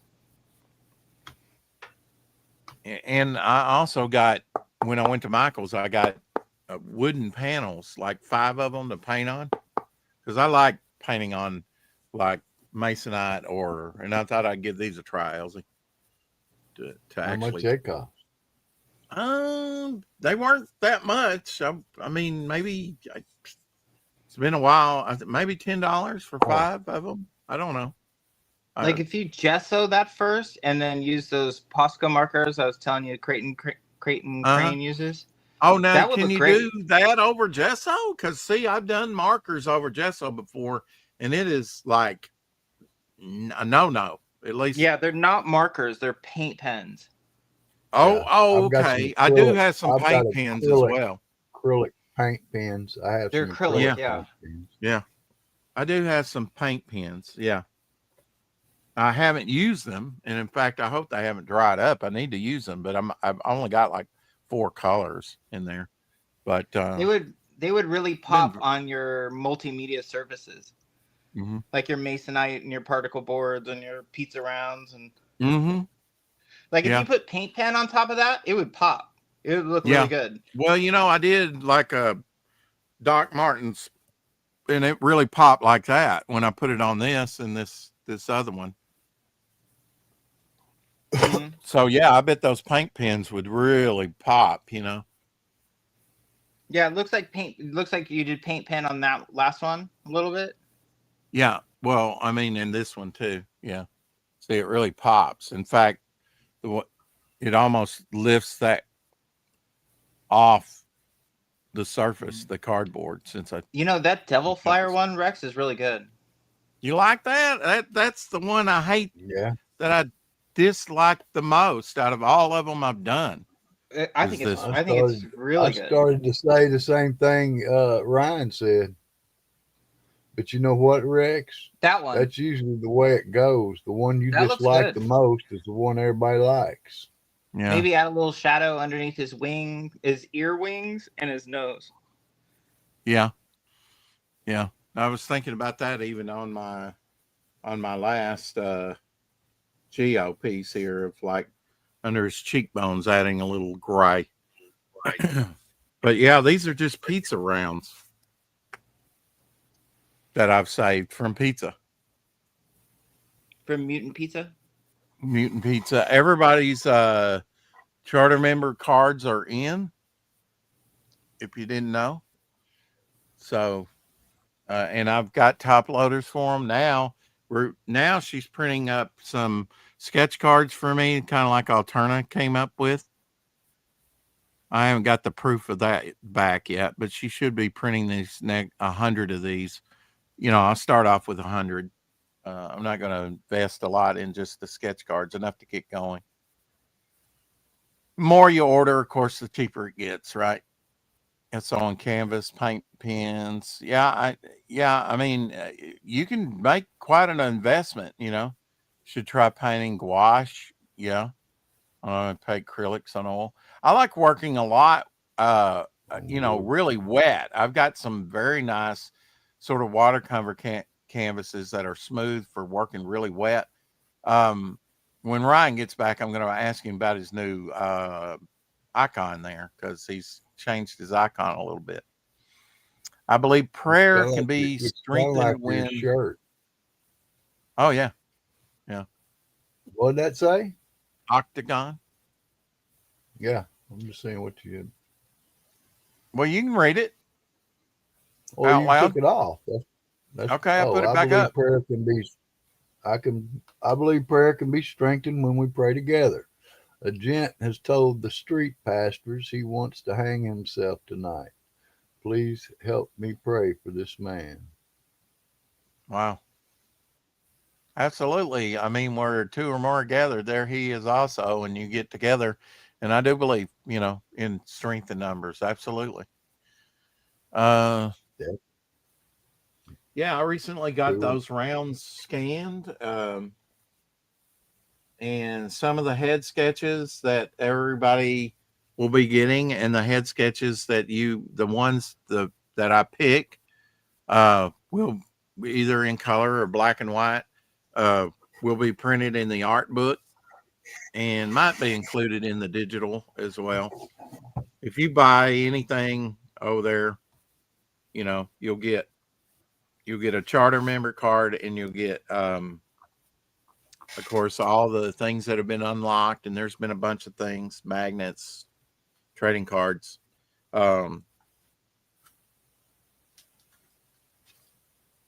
But you'll get the digital copy as well, a Devil Flyer, which will have additional material on it. So, but yeah, I've done some work in grays. I need to get some more,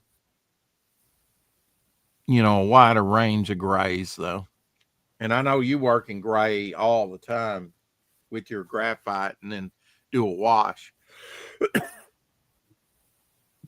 I also got some watercolor pens, a couple sets of these from the 5 and below.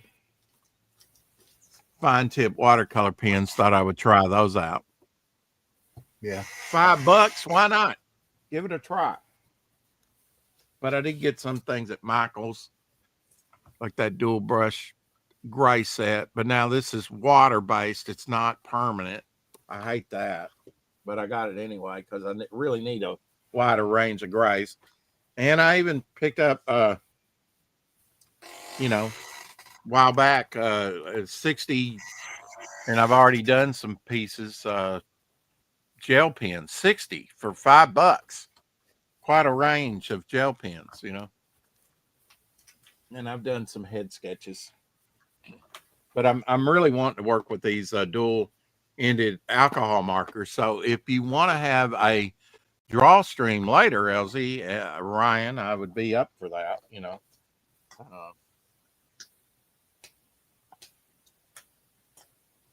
because I'm gonna be free all this week, all this 3-day weekend anyway. Won't be working Monday. Yeah, and I've got some gesso. I've got some black gesso as well. I've got some black gesso painting stuff. You think we could maybe start one around 9:30 or so, 9:45? Well, I mean, if that's what the time, usually I hit it about 10, but sure, we can do a little earlier. I'm just thinking a little over. Huh? Either way, it'd be okay, Okay. Yeah. I've definitely got some rounds I've got to finish.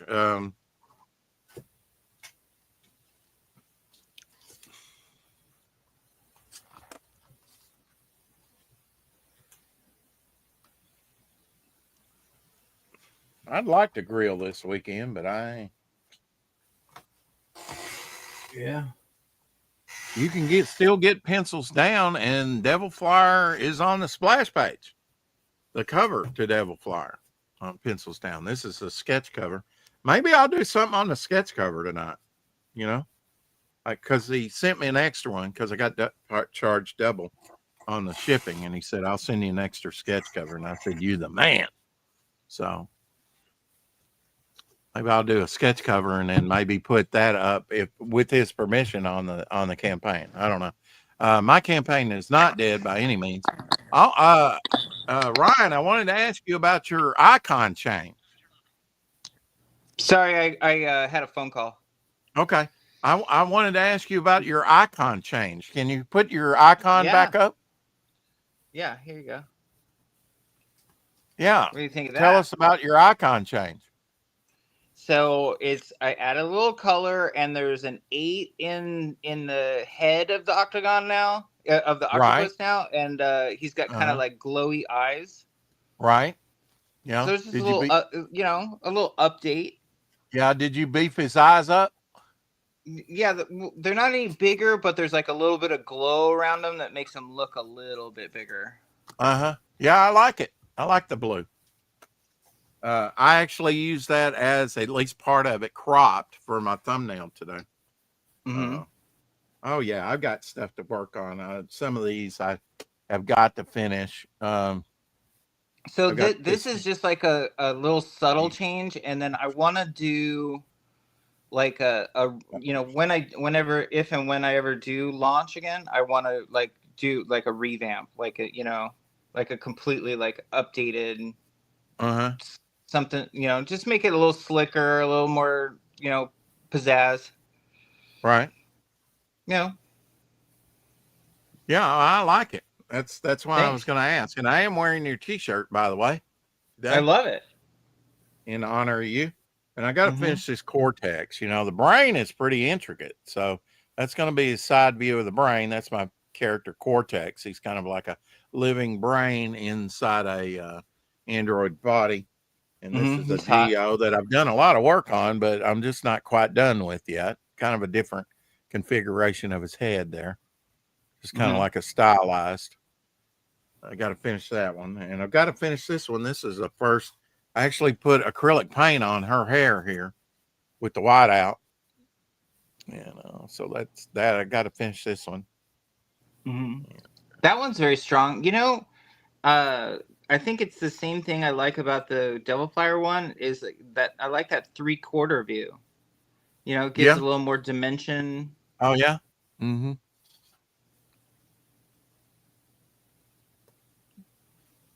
Yeah, 3/4 view, maybe. Yeah, I could see that. Of course, doing a lot of bog pogs, or we'll put together a bog pog. I've just been doing different characters. Here's one of the 43. I was trying to think up a name for him this weekend, and then here's the one Carrie likes. I had this as she says this is a sex face.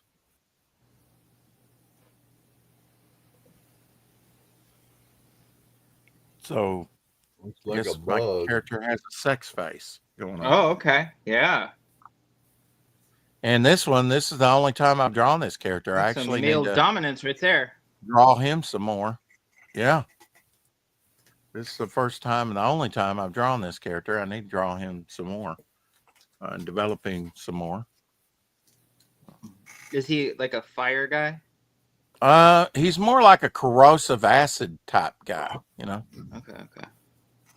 Here's one of my Western villains. And the Twisted Man there. His whole design. Ryan sees the same as me, Carrie says. Bog Pog. Yes. That was the first. This is the first one I did. And I think I already showed you the Geo Slammer, which is going to be a slammer. I was thinking about this character too, how to work him into a story. He's kind of a fire guy, pyro guy. I like how this one came out and blended. But you're right. The 3/4 view, yeah, that is different. Where you only got so much space, so to do that, you got to kind of make it smaller. Maybe that's why I didn't like it, because it wasn't large like this and they had impact. But yeah, I mean, I I was very limited on the colors. Sometimes you struggle with a piece. I did the best I could with what I had, Mm-hmm. I just think some of these others came out better. This was just a head sketch with a name by it that I did. His name's Thunder Rock, apparently. Do you eat a lot of pizza, Rex? No, not really. But I had these around, and I know that I even got one totally blacked out.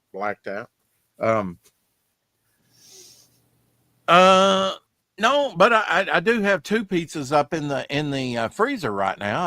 I might do that tonight. Can't barbecue, but I'll. Oh yeah, that's a good one. I've actually got that in my collection. Around the World Under the Sea, and then that's got the actor that was in Man from U.N.C.L.E. The blonde That's a guy really there. great eel. Yeah. Yeah. And is that Lloyd Bridges? Maybe is the lead. I think that's Lloyd That's who it Bridges. is. Yeah.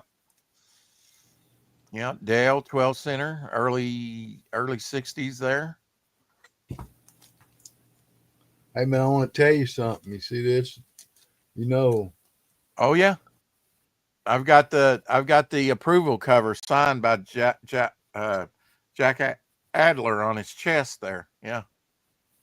And you remember the one where he's going to either hang his buddies or he'll die? Remember? Yeah, It's a vaguely. painted cover. Uh-huh. Well, I got a copy of that signed by Frank Thorne. It's very fine. It's a file copy. Oh, yeah. Yeah, that tomahawk there, I've got the approval cover. Now, Elsie owned it. He traded it back to our friend, and I bought it. In the meantime, he took it to the convention and got it signed. So I bought it signed, and it is a painted version. Not approval cover, but actually painted piece. Yeah. And mod wheels. That's cool. Gold key. And that's 15 cents, I think. There was a short time when it was 15 cents, right before 20 and over 20. And Bomba, yeah, that was a short run, maybe about 6 issues. That's a great cover. Mm-hmm. Oh, Werewolf by Night, hell yeah! That's Mike Klug. That's one of his first appearances there. Issue 4. Is that 4? Yeah, it's number 4. Okay. Yeah, that's probably accrued some value to it. Oh, look at that! That's Pine Comics, isn't it? Mighty Mouse Fan Club magazine. Wow. Now that's not really magazine size, is it? It's a thick. No, but it's thick. Yeah, it's real thick. Yeah, Woody Woodpecker did a lot of those that were really thick, and yeah. And that had puzzles that you could work and stuff. Do you know? Have you looked in it? Do you know if any of the puzzles are worked? It had all kinds of stuff. I hadn't gone through it lately though. Oh, okay. Here's a 12 center that still has a white cover. Right. Yeah. I've got several of those. I don't have that particular one. I think I've got this issue though. Fear. Is that number 1? Yeah. Yeah. Jack Kirby cover from the Black Swamp. Yeah. Great. That's a great cover too. Yeah. Rima. Yeah. Number 1. I've actually got from the Jack Adler collection. I think I've got Rima 3 or 2. I'm not sure, but I've got one of the Rimas as an approval Look at cover. that snake, boy. Yeah, big python. Snake wrapped him up. Ooh, look at that photo cover. First Men in the Moon. Hell yeah. That starred Pat Boone, Pat Boone was in the movie along with Claude Rains. Yeah, way before we went to the moon. And Pat Boone's still alive. He's like 98 years old. Outlaw Kid. Yeah. That too. That's a cool cover where he's standing off against himself for an imposter. That's cool. One kid too many. I wonder who did that. If it was Dick Ayers or Flash Gordon. That's number 1. I've got that from King Comics. Isn't that number 1? Or do you know? Yes, it is. Okay. It says so right there by King. Yeah, I don't know if Al Williamson worked on that or not. Yeah. That's Well, a neat one. That's one of those super giant sort of. Yeah. And that, oh, wow. So that's got the first appearance of Metamorpho reprinted in it, because that's the cover right there. Wow. Yeah, these are cool. I always like the reprint books, man. Because That is neat, though, how they overlap that. And often those big giants had the price on them more than once, sometimes 3 times. Yeah, I mean, it's amazing. That's from like 1966 that Marvel started reprinting their books very early on. Yeah, square bounds. look at this nice spine on it. Mm-hmm. Now, this is one that really gets me here. Look at that, Ray. Brian, you still got your icon up, you know. Yeah, I've got a few Marmaduke the Mouse. Now that I know mine goes back to the 40s, 50s. Well, this is 1956. 56. Year before I Okay. was born. Well, you know what month? Because September. okay, so that would be one of the very first Silver Age ever to come Got out. more of them. Because you know, the kind of, well, you didn't want to show that one? Just kind of Yeah, a little more of them. I'll show them. I'll keep showing if you want to keep talking about them. Yeah. Oh, look at that early Fantastic Four issue. Oh, cool.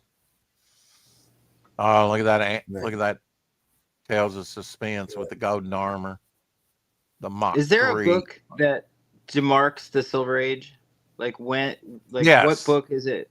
Okay, that's what I was. That's what I was going to say, Ryan. That 1956 is the year, and it's generally thought showcase number 4, the first reimagining of the Flash, what we would call the Barry Allen Flash in the red costume.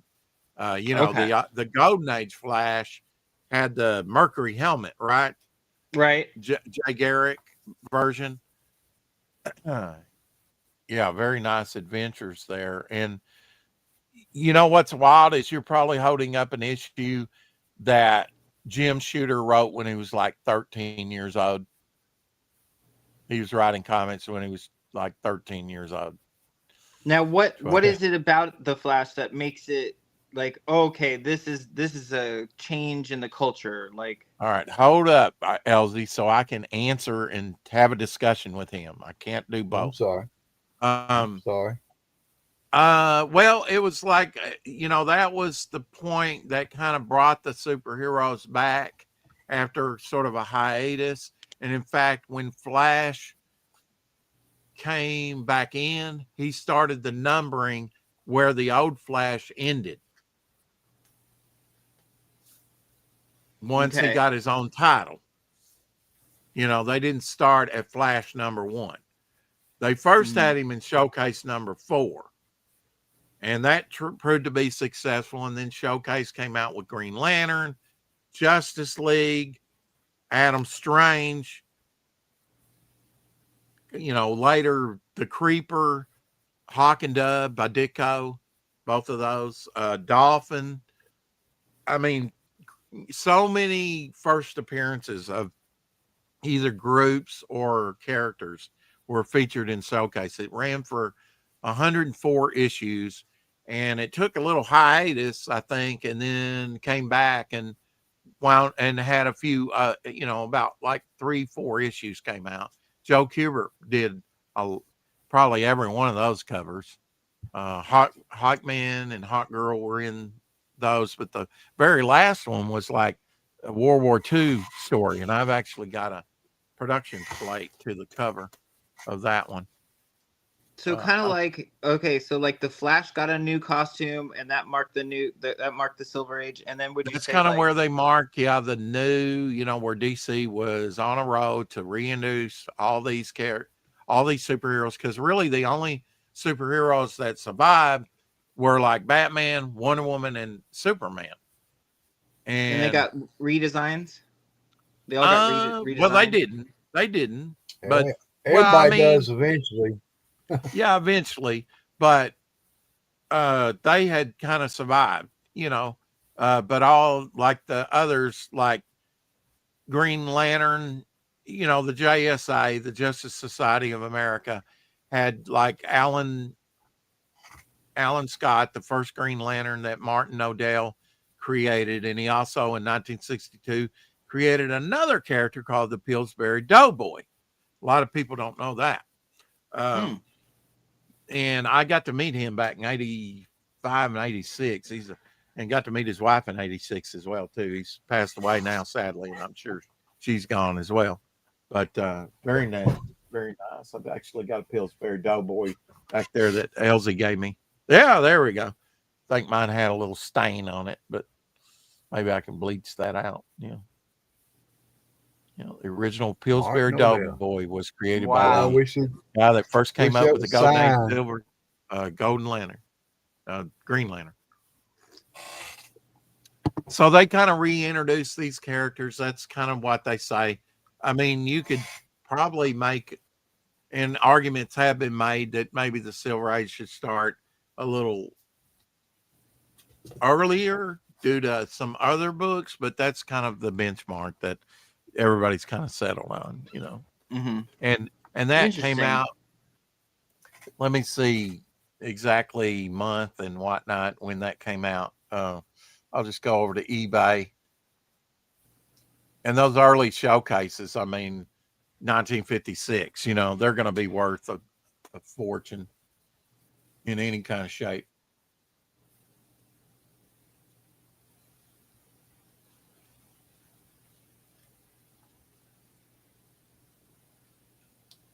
So showcase 4, first appearance and origin of the Flash. Here's one for 4.0 and like $14,500, $900, so almost $50,000. Wow. Yeah, in 4.0, which is not that great a shape, but it's not. It's I've seen some that are. It's not a rag, but it's not the best, I mean, Robert Kanigher did the story, and John Broome, Carmen Infantino, and Joe Kubert cover and art. So Joe Kubert did the inks to showcase number 4. And origin and first appearance of the Silver Age Flash, Barry Allen, first appearance of Iris West, his girlfriend. That came out September, October 56. So anything prior to September of 56 is considered Golden Age. Anything from September 56 on up is considered early Silver Age. That's the point. Got it. And that would be like Joe Kubert, Jack Kirby, those guys? Well, I mean, Joe Kubert started when he was like 16 years old. So he didn't. I've got the Jack Adler to that one, Elsie. I think you gave it to me. Cool. I know you did for Christmas one time. That Jack Adler. Jack Kirby. Okay, so to answer Ryan's question, and so that I don't get distracted here, Joe Kubert started like in the, or maybe late 30s. He was like 16 years old, like my early 40s, definitely.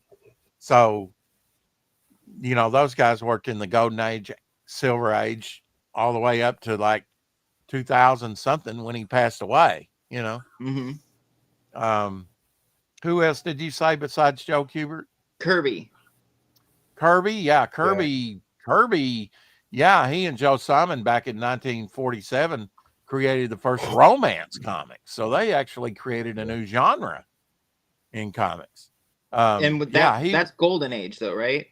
The Golden romance Age, comics? yeah, but he did Golden Age all the way up to his death in 2000. No, wait a minute, 1994, I believe.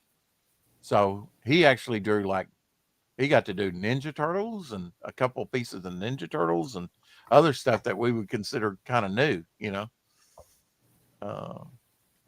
So when he was in his retirement years, he moved like near me. Like, so he moved to Thousand Oaks, which is just like Kirby did 10, 15 minutes away from me. And yeah. And my grandma somehow like knew his wife. Like, not like they weren't like friends, but her friend Right. was her friend. You know, she was like a friend of a friend.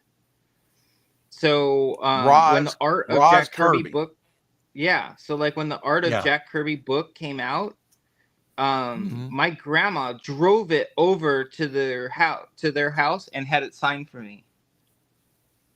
Cool. So Nutty I actually putty. have a Jack Kirby autograph, like a to Ryan happy birthday on his art Wow. of Jack Kirby book. Wow, man. That's cool. So here's the showcase number 4 from 1956, Ryan. You've seen this cover probably. Yes, Mhm. definitely have seen it. Yeah. Yeah. Carmen Infantino artwork with Joe Kubert on the inks for the cover. Okay. And that's him in his brand new outfit. Like that's the first time he's wearing that outfit. That's the reimagining, right? Because Jay Garrick was another Flash, and he had kind of like the Mercury helmet on. Right, You and know it what? looks a lot more old-fashioned than that. Yeah, Like that yeah. looks I mean, a lot that more was updated. because there was a Golden Age Flash, and then they said, okay, instead of trying to bring back the old characters, they reimagined the old characters. You got a new, instead of the Alan Scott Green Lantern, they reimagined, the Hal Jordan Green Lantern, and that was done in Showcase. And very early on, like 17, 18, 19, usually they got about 3 issues. With the Flash, he got like number 4. And then because it was very early on, the very early on ones were like Fireman issue, Viking Prince, I think, another character by Joe Kubert. So it was like all over the place till they brought in that, and then they eventually worked in all superhero type themes, or kind of like Cave Carson, that was kind of like a spelunker, an explorer type character. Spelunker. Yeah. And around issue 17, 18, 19, I think, was like the first appearances of Adam Strange, which was kind of sci-fi type thing.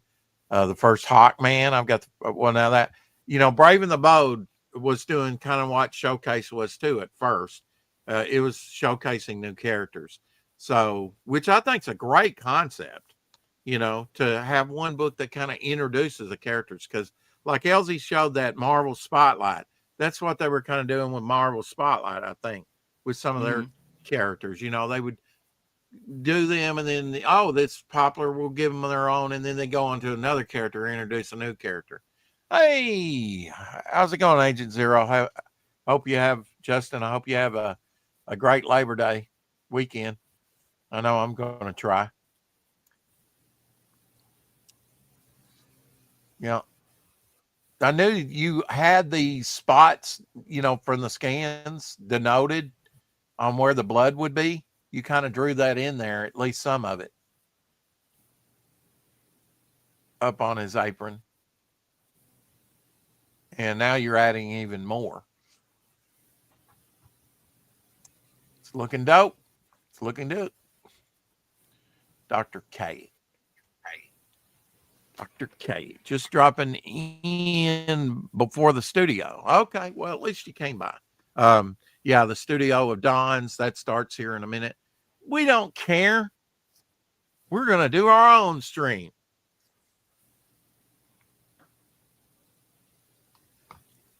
Fantasy Masterpieces. I love this because Fantasy Master, the android Human Torch has to go up against him. It's also got like Captain America Golden Age stories reprinted. It's got like 50s, early 60s Atlas stories that are often Jack Kirby, Steve Ditko stuff reprinted. Fantasy Masterpieces around 1956 reprints. Cool run. There was only like 11 issues or something. I don't know. Not very. You can get all those reprints for the win. Absolutely. Yeah, I love these. They're big. They're beefy. They reprint very expensive covers. You know, there's Adam Strange off to the left. Gorilla cover. They figured out very early on Gorilla covers sell higher to kids, so they did a bunch of them. Marvel and DC. Yeah, I'm going to have a Gorilla cover on one of my midnight covers that Russ Leach is going to do for me.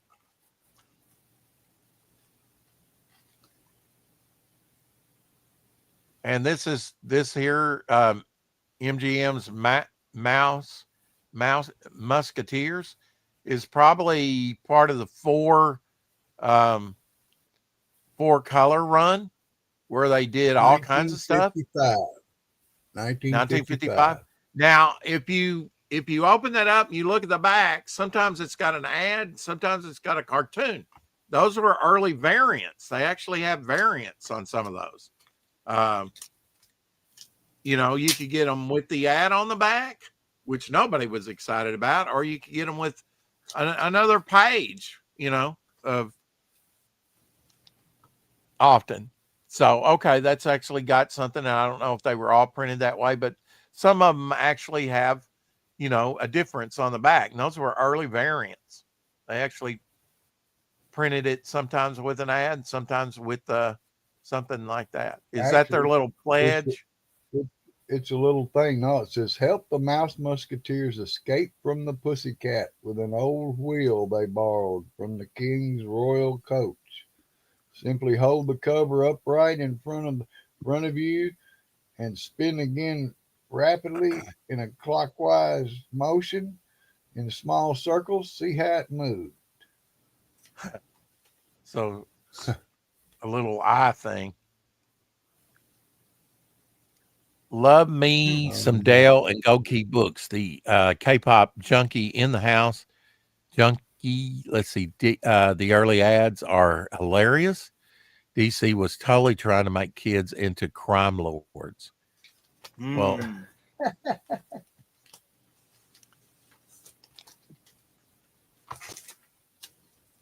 yeah, I like the Dales had a pledge, you know, to the parents for that. It was like wholesome reading for your kid.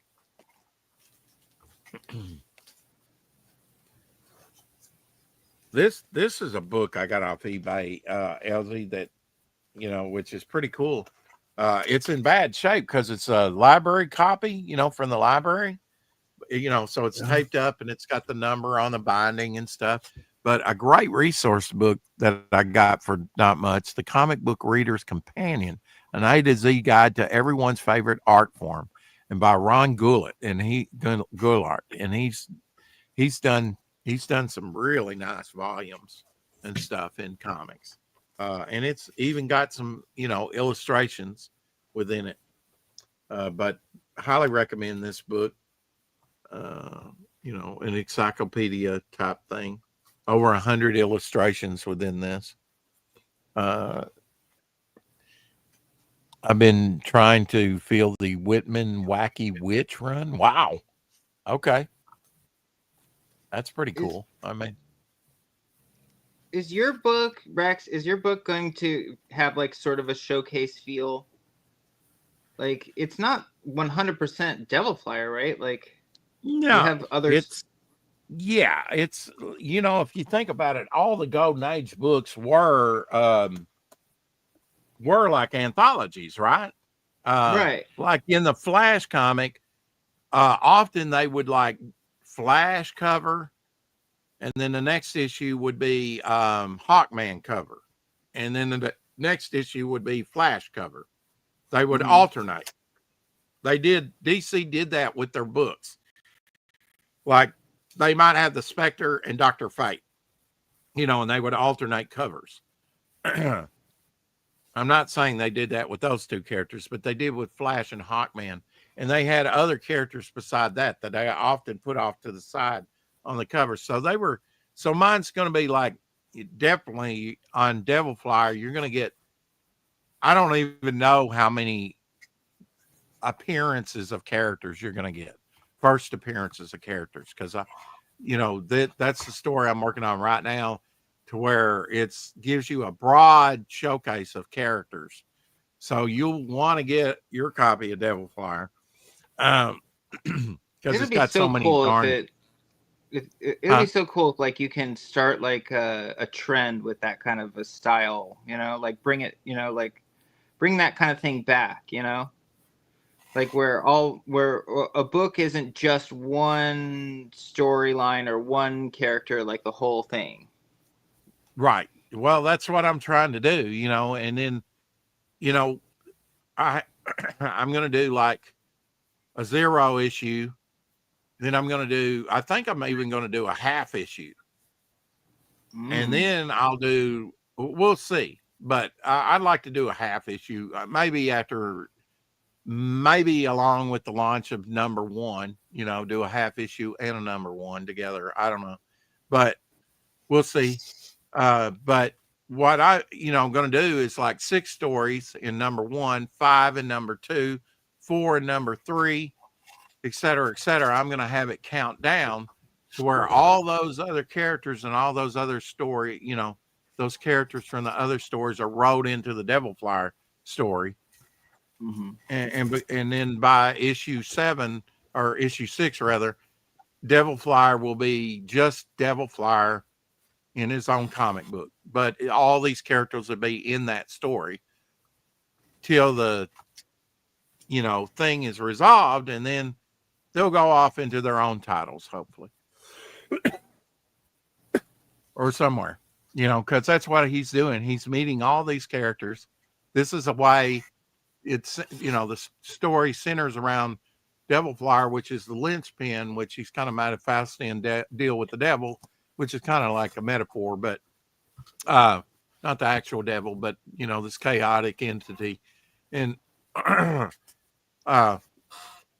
he's kind of gathering his own Justice League, his own Avengers, his own Defenders team or whatever to defend the earth against his boss, basically, that's going to be, that's getting closer and closer to invading the earth as the issues come in, So he has to prevent that. So he's gathering up Bog and Innerman and Sea Demon and all these other characters and a few villains too, like you've drawn Shadow's Kiss with the swords. She's going to be, and you've actually done the cover to issue 6, one of the covers, the wraparound cover, and have several of the characters that's going to be in the climax. The wraparound Sea Demon one? Yes. Yeah, that's a big key point. So I wanted to do that very early on, kind of like, okay, I know where I'm starting and I know where I'm going to wind up, And then in issue 7, it's like, okay, after the big climax, I'm thinking, okay, what can I do to make it more interesting for people than that? Well, I'll tell his origin. Right. So, you're going to get his origin, and it's all going to be kind of concluded in issue 7. And then he'll get a new look and a new direction for the title, Either that or it'll end, and, if we ever get that far, which I'm sure we will. Crooked Painter in the house. Hey, Crooked, I did send you the link earlier. Crooked? To the Hey, Ryan, thing. Where are you from, brother? I'm from California, Southern California. California. Yeah. I was born in North Hollywood. or I was raised in North Hollywood. I was born in Panorama City, and that's just a suburb of Los Angeles. Did you have a few more there? Oh Elsie? yeah, brother. You know I do. Did you want to go get you a sody, as you call it? Did you want to go get you a Coke? If we're gonna keep going. Yeah, we're gonna keep going for a little bit. Oh, sorry, holiday sleep mode today. Hey, I understand, brother. I totally understand. So we'll probably have a draw stream tomorrow. I mean, later, since available. Later I know tonight? I need to draw more. Huh? Later tonight? Later tonight, yeah. About Elsie was saying about 9:30. So if you're up for that, I'll send you the link, you know. I'll be around if you want to have me come join. Yeah. I like those late night draw streams. I mean, I don't care if they run for 6-7 hours, you know. Mm-hmm. Yeah, it'd be fun. I could do that too, because it's the weekend and my family's in Oregon for bar mitzvah, so I'm just kind of flying solo here. Yeah. It'd be fun. Well, if you've got this piece, maybe we'll contract you for another piece, you know. Yeah. I like if it's another something you'll want, absolutely. Let's do it. Yeah. I did. When you're like, I want this one, I was like, okay, I'll start cleaning it up because I didn't. Well, I mean, that was always my intention. I just never told you. And yeah, I thought you kind of understood that I was commissioning you to do another piece. Not just coming on and doing a new character, you know. I thought our next thing would be the interior page we were talking about, or like the double page, maybe turned into a double page. Right. Yeah. Yeah. But I had this new character and I thought, okay, you know, I can do that with Ryan. K. Yeah, Dr. K. Yeah. Because he's going to be, you know, you got to have good villains. And I think he's going to be a good villain. Yes, I'm wearing an Octagon t-shirt. You are most observant, sir.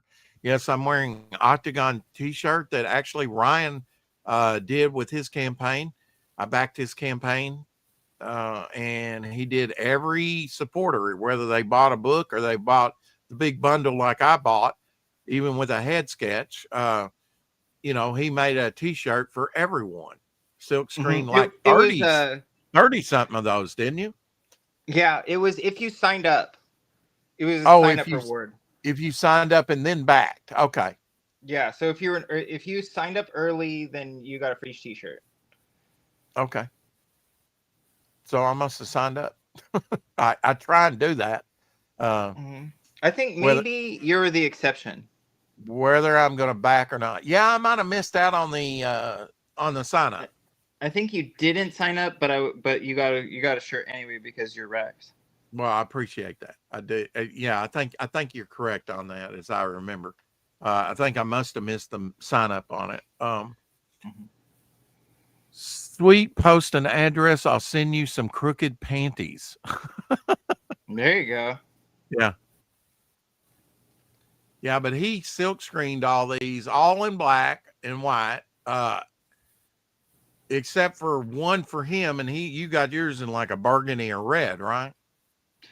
I did end up like using some of those like moisture wicking athletic shirts, and like just to see like how if the ink held on it and whatever, and those worked out really good. So if and when I do the next campaign, like I will definitely like have a those like athletic type shirts. Mm-hmm. I'm gonna do it on those because they're really comfortable. The ink holds up perfectly on them. Yeah. Well, that's good. You kind of learned something through the process. Now you're working on Octagon 2 right now. Somewhat. Like I've done a lot of like character development, and I've written like an entire like notebook of notes. Yeah. And I've done like a bunch of like big pieces, you know, Big like a lot. pieces, show it off, like pin-up pages, or I mean, some of those could have been covers. You know, have you got a cover yet? Have you decided Yeah, on a you cover? know, I kind of do. Like, I have like a few that'll either be like, you know, splash pages or a cover. You know, depends. I've been like, even on here, like I could show you. Let's see what I got. Okay. This is my sketchbook. What's the dimensions on these, by the way? This book is a 9 by 12. Okay, that's good size. Yeah. He's a 9 by 12. Okay, so like this is a character that I've been working on. Dude.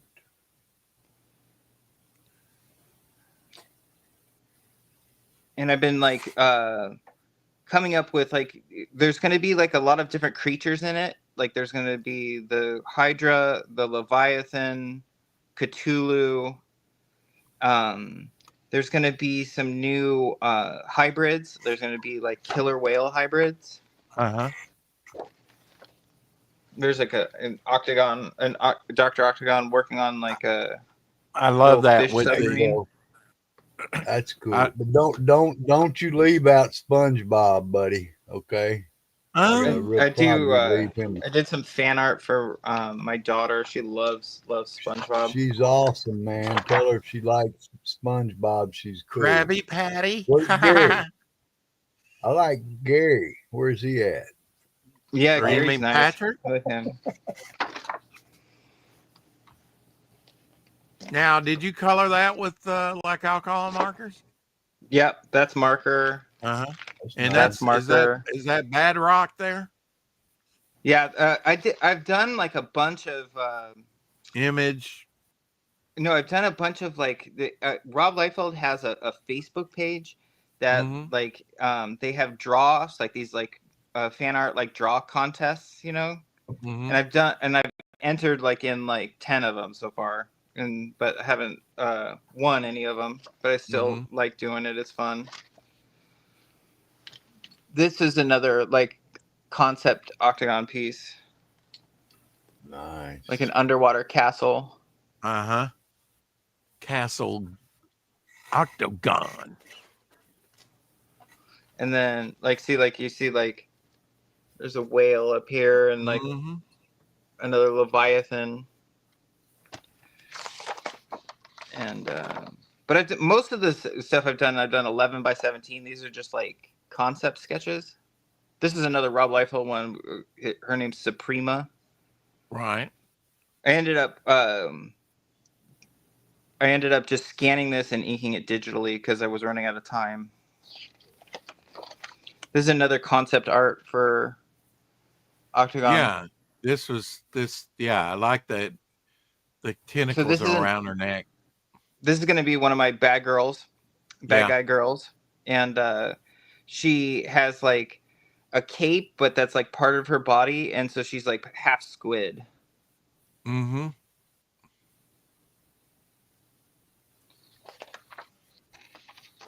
She's got the goggle look. This was another like concept of her before I decided to give her legs. Like she was going to be like a mermaid. And then I've been doing like these concepts of this like backpack for Dr. Octagon that like you know, sort of Dr. Octopus inspired. That he has like metal tentacles. Yeah, I think that's cool. And then there's going to be this like upside down stuff in it too. Like, so there's going to be like dragons in the sky. There's going to be like a sea above. Like you can like fall through the sea like into another sky. So it's going to be like interdimensional. This is like another piece like where that's got she still has the mermaid body. And then this is like another work of like the metal armed backpack. Yeah, I like that. Yeah. How tough is Dr. Octagon? He's pretty tough. Yeah. He's not super powered, but like, you know, like really strong, you know, Right. pretty much like impervious to the weather. You Uh-huh.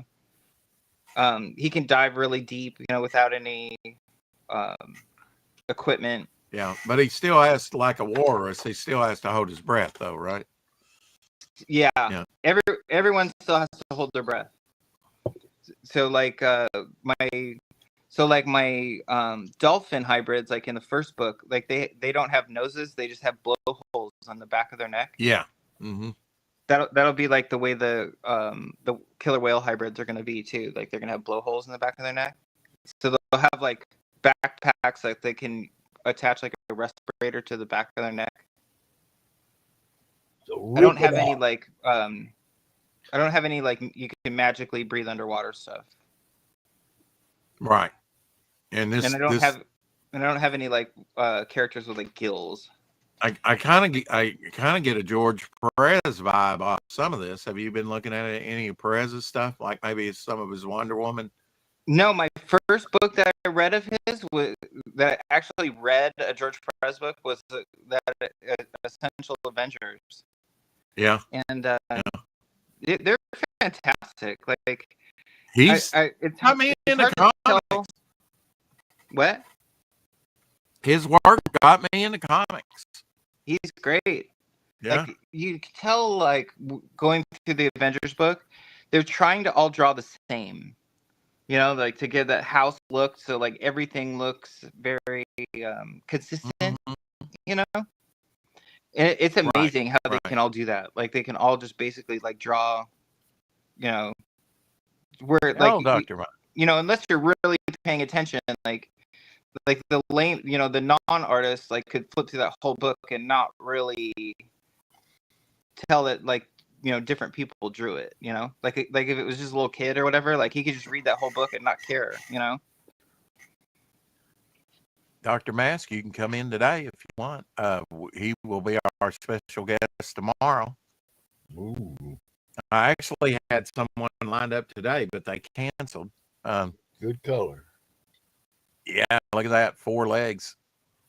He's got 4 legs. He's got a lobster claw. When you go wild like this is almost like the characters I see in He-Man, you know, which are pretty outlandish. Mm-hmm. Yeah, he has like sort of a Skeletor vibe to him, Mm-hmm. with the purple and. Do you have a name green. for this character? No. Yeah. We got to work on our names, Ryan. But he's another baddie. So like, you know, I wanted to come up with like some, you know, like have, you know, one of the big complaints is, you know, you got to have like interesting bad guys. Oh, absolutely. So this was so this is another. So her, her, she's one of the new baddies. Him, he's one of the new baddies. This was a design for like a vehicle. This is one of the dolphin hybrids. So like he's actually got a blowhole and wearing a respirator. Mm-hmm.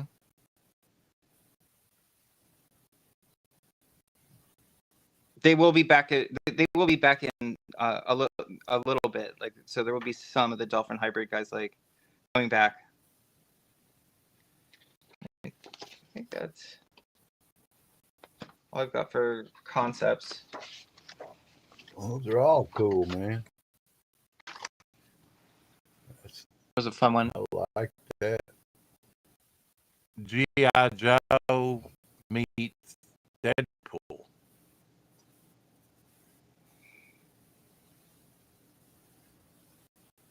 And that's alcohol markers there. Yep. On the coloring. Mm-hmm. Yeah, it's amazing the vibrancy of some of that stuff. Yeah, beautiful stuff, man. This is from an anime called One Piece.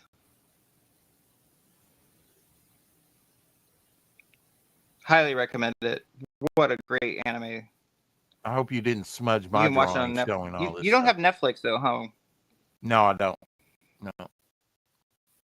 There's a lot of stuff I would recommend to you on Netflix if you had it.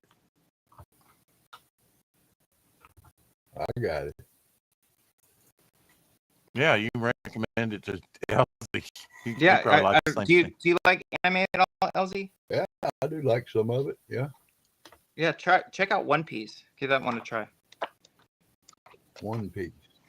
That'll keep you busy for a couple of years. Okay. It's called One Piece. Mm-hmm. Okay.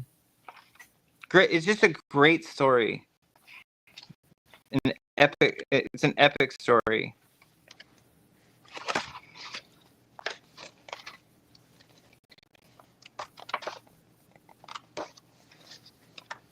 Dang, bro, how long you been working, man? That's got to be some a catalog there. Yeah, this is just some of my like this is just my like sketchbook work, you know, when I'm Right. trying I'm to come saying up with you- something new. Yeah, come but up you with an didn't idea. you didn't do all this in the last month, have you? I got this sketchbook for Christmas. There you go. That's good, man, because that's quality work, man. I That's love what this I saw. paper. It's a Copic. You know the Copic. They make these markers. They're the ones that makes these alcohol markers. And they also do like pens and stuff too, like these type of pens, but like Copic. And this paper is just really great for taking the ink. Yeah. It's really, really smooth. Well, It doesn't like bleed what at all. Rex said, he says it's so vibrant, man. The colors are just leaping out of that book, man. Mm-hmm. Yeah, it accepts the marker really nicely, That's good. and just like the black ink on it too. Just it's like ice skating across it. It's very smooth. That's cool. I was surprised, like, because I always thought like it had to be Bristol, you know, that it had to be like thicker, so the ink could like soak in, and that's what didn't make it bleed, you know. But it's more like the toothiness of the paper, you know. I guess it's a little bit of both. But like this paper's not that thick, and it sucks up ink, and it makes like a real nice straight line. Cool. Without any jags, jigs and jags. Makes a difference if it starts bleeding everywhere. Yeah, it looks terrible if you don't have the right paper. There's no edges if you're not careful. Yeah, Dr. Mask Retro Elixir. The Copic actually makes the sketchbook. Yeah, it's a Copic Hey, brand Ryan, sketchbook. you turn that back to that guy. I want to tell you what I observed here. I see this guy. He's almost like something in outer is alien, and all kinds of stuff is going on inside of him. I've seen a character similar. It just gives me that vibe, man. Which guy? That one right there. This guy? It's black and it's white. He's like whatever. It's like there's all kinds of stuff going on inside of him. Mm-hmm. If you look at his clothes and everything, you back away. It just has almost a galaxy type feel to it. Do you hear that, Rex? He wasn't listening. This character is supposed to be mysterious, so maybe that can be Well, part of the intrigue of him. Well, you've actually accomplished that, really. You have, because that black and white inside of his figure on his clothing looks like another world. Because I'm not looking at it as blood and this. I'm looking at it as what I see, and my mind is creating stuff, man. I see a landscape in his chest, okay, and I see stars on his wrist and his arms. Now, That's see cool. Looks like some whipping going on, like he's been whipped down there on his apron. But there's that long white, whatever. It looks like it's something's happening within him. You know, his space. Not like some kind of sickness. It's like he has another world and another galaxy, say, inside of him. Wow, Trippy. Okay. It is trippy, man. I wish Rex could hear that, because I could tell it's his character he's developing, and I mean, there's something. Is this Rex one of Rex's characters? Yeah. Well, man, he needs that character. You need to expand. You could expound on that idea, man, and come up with some kind of way out. Kind of like we would think of who's Silver Surfer's Galactus. It's almost like I think I've seen Galactus portrayed where it's like a world inside of him or something. It's really wild. Hmm. But seriously, man, if you backed away from that and looked at it and got out all the concepts you've had when you were drawing it, if you can, see, it's not hard for me because I'm not the one with all the ideas and going in there and you know what's happening. I don't. I just see what I see. I could see him as a huge character, man. Huge. I'm talking his body. I could see him being a giant, a gargantuous individual with a world inside of him. It's just bizarre. Hmm. Maybe Rex would run with that. Yeah, I can throw that at him. I'll tell him. Say, What I does he see him do? as Did he leave? huge. Because I mean, you can take just. I mean, I know what you're doing. I can see where it's dripping, and it's like he's bleeding, okay, or he's got blood on him, or whatever, and it's dripping, Right. and there's like slashes. But see, I didn't really know all this information. See, right up there in that second strap, I see the word clue right there, right above that second strap on the right. This one? Right up there. No, go straight up. No, up. Go back to your belt. Go back to the strap and go up just a little bit. Straight. Yeah, right in there. I was seeing the word. It's black. CLUE. That's what I see. Oh, yeah. See what you're saying there. Yeah. Rex, I was telling The, him this character the looks negative like. space in black. Yeah. Mm-hmm. Yeah, but what I'm saying is this character looks like one of those characters where there's another world inside of his body, inside of his space. Right. Like stars or something. Yeah. Yeah, Yeah. I don't see the bleeding. I don't see him bleeding. I see him more like a magician. Like Captain Like- Universe. Yeah. Yeah, something similar. It's got all kinds of. You could put all kinds of subliminal stuff in that area, man, and blow people's minds.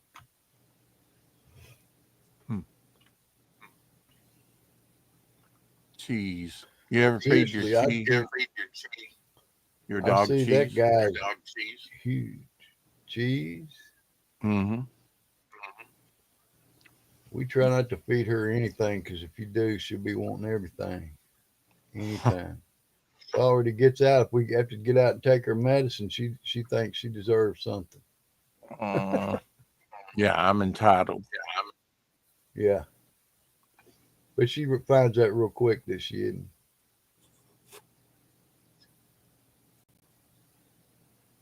Now, if I eat, I might Wow. give her a treat. Yeah, we can talk about the interior pages a little bit, Ryan.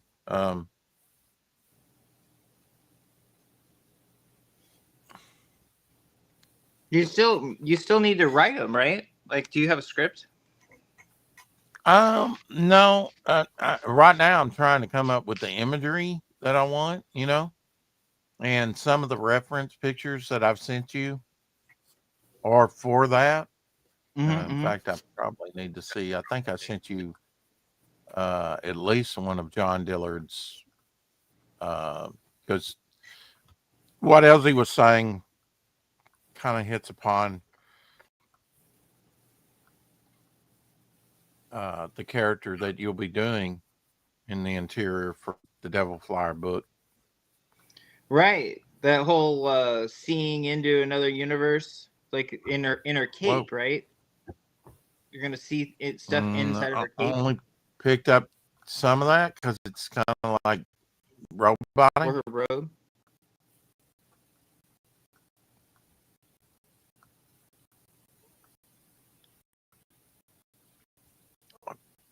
It's still roboting. I don't hear it. It was when he was, well, I mean, Brian just finished this piece of Bog commemorating. That'll be in the art book. Oh yeah, I remember that one. I love that one. Mhm. Nice, Ryan. You did great on that, buddy. Thank you, sir. You really did. Bob goes back way Man. before he even started 4 o'clock shadow, bro. Me and him were doing Bob before we even realized what was going to be happening. Rex probably did. 2015. Yeah. Well, I mean, Bog was the character that I was set. You know, I said I need to decide on one character and focus on that one character to put in a comic, and Bog was going to be it. Bog's going to be in that book, and so is a lot of my other characters. Bog's always got a special place. He's got a special place for me. I mean, I like him. Just premise. And I really like the idea of a showcase type book. You know, like I've always enjoyed that kind of book. Like I because we were talking about like anniversaries and stuff. You know, with the 10th anniversary of Bog. So like one cover that I dug out, and like I at my own clan, like while I had it out, like I just read it, you know, and so sat down and read it, and it's like one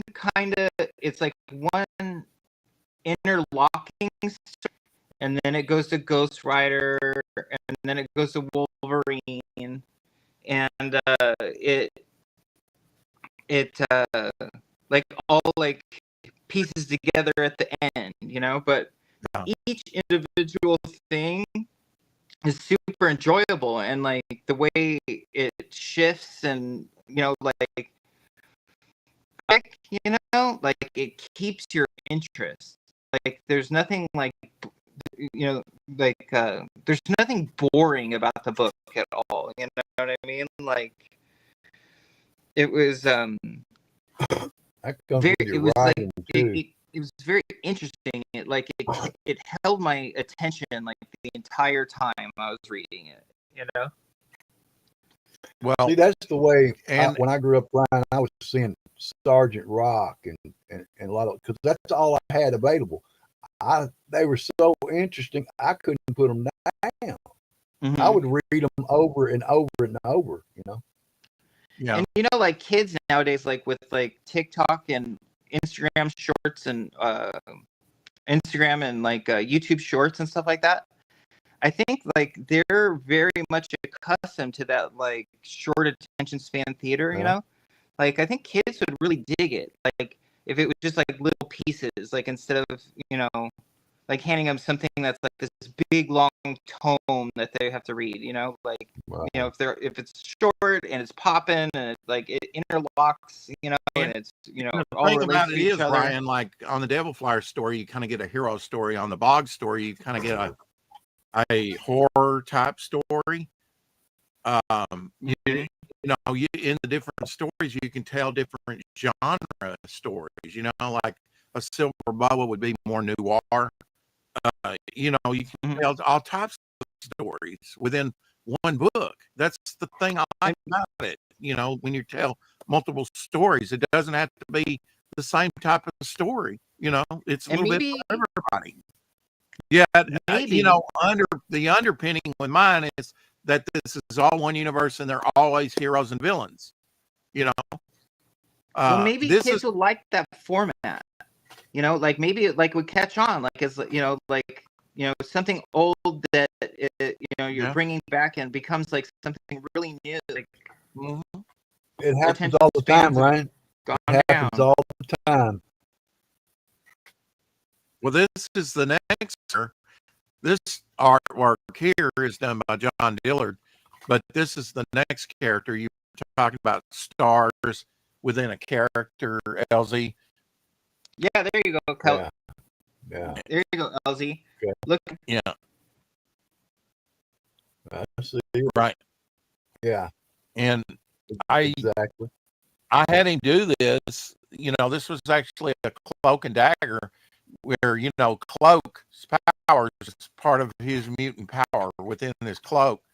And I had him put the stars in, and I also had him leave it blank so that I could use this as a framing device for different stories. Same artwork used more than once and might flop it, Right.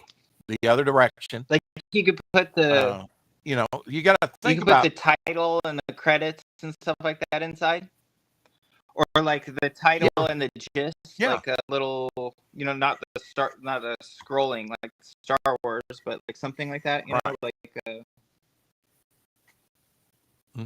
intro. Absolutely. I mean, when you're paying for this artwork, you got to figure out different uses for it. Yeah. How to recycle it. For sure, golden, and that's what I'm trying to bring back with Devil Flyer. Although it and a lot of, and I didn't even really think about it till the artist who is my neighbor a couple blocks from me. I would say maybe a good city block, if you will, like Manhattan block. Mm-hmm. He's about one Manhattan block away from me, just right around the corner. But a lot of people look at his work and it's kind of retro, and they were saying it kind of looks golden age. And so the first show I went on was with Steve Niles and Billy Tucci, and was showing Devil Flyer off, and I was still thinking it was going to be the Devil Flyer book. It was not even and then I said, okay, I'm not, I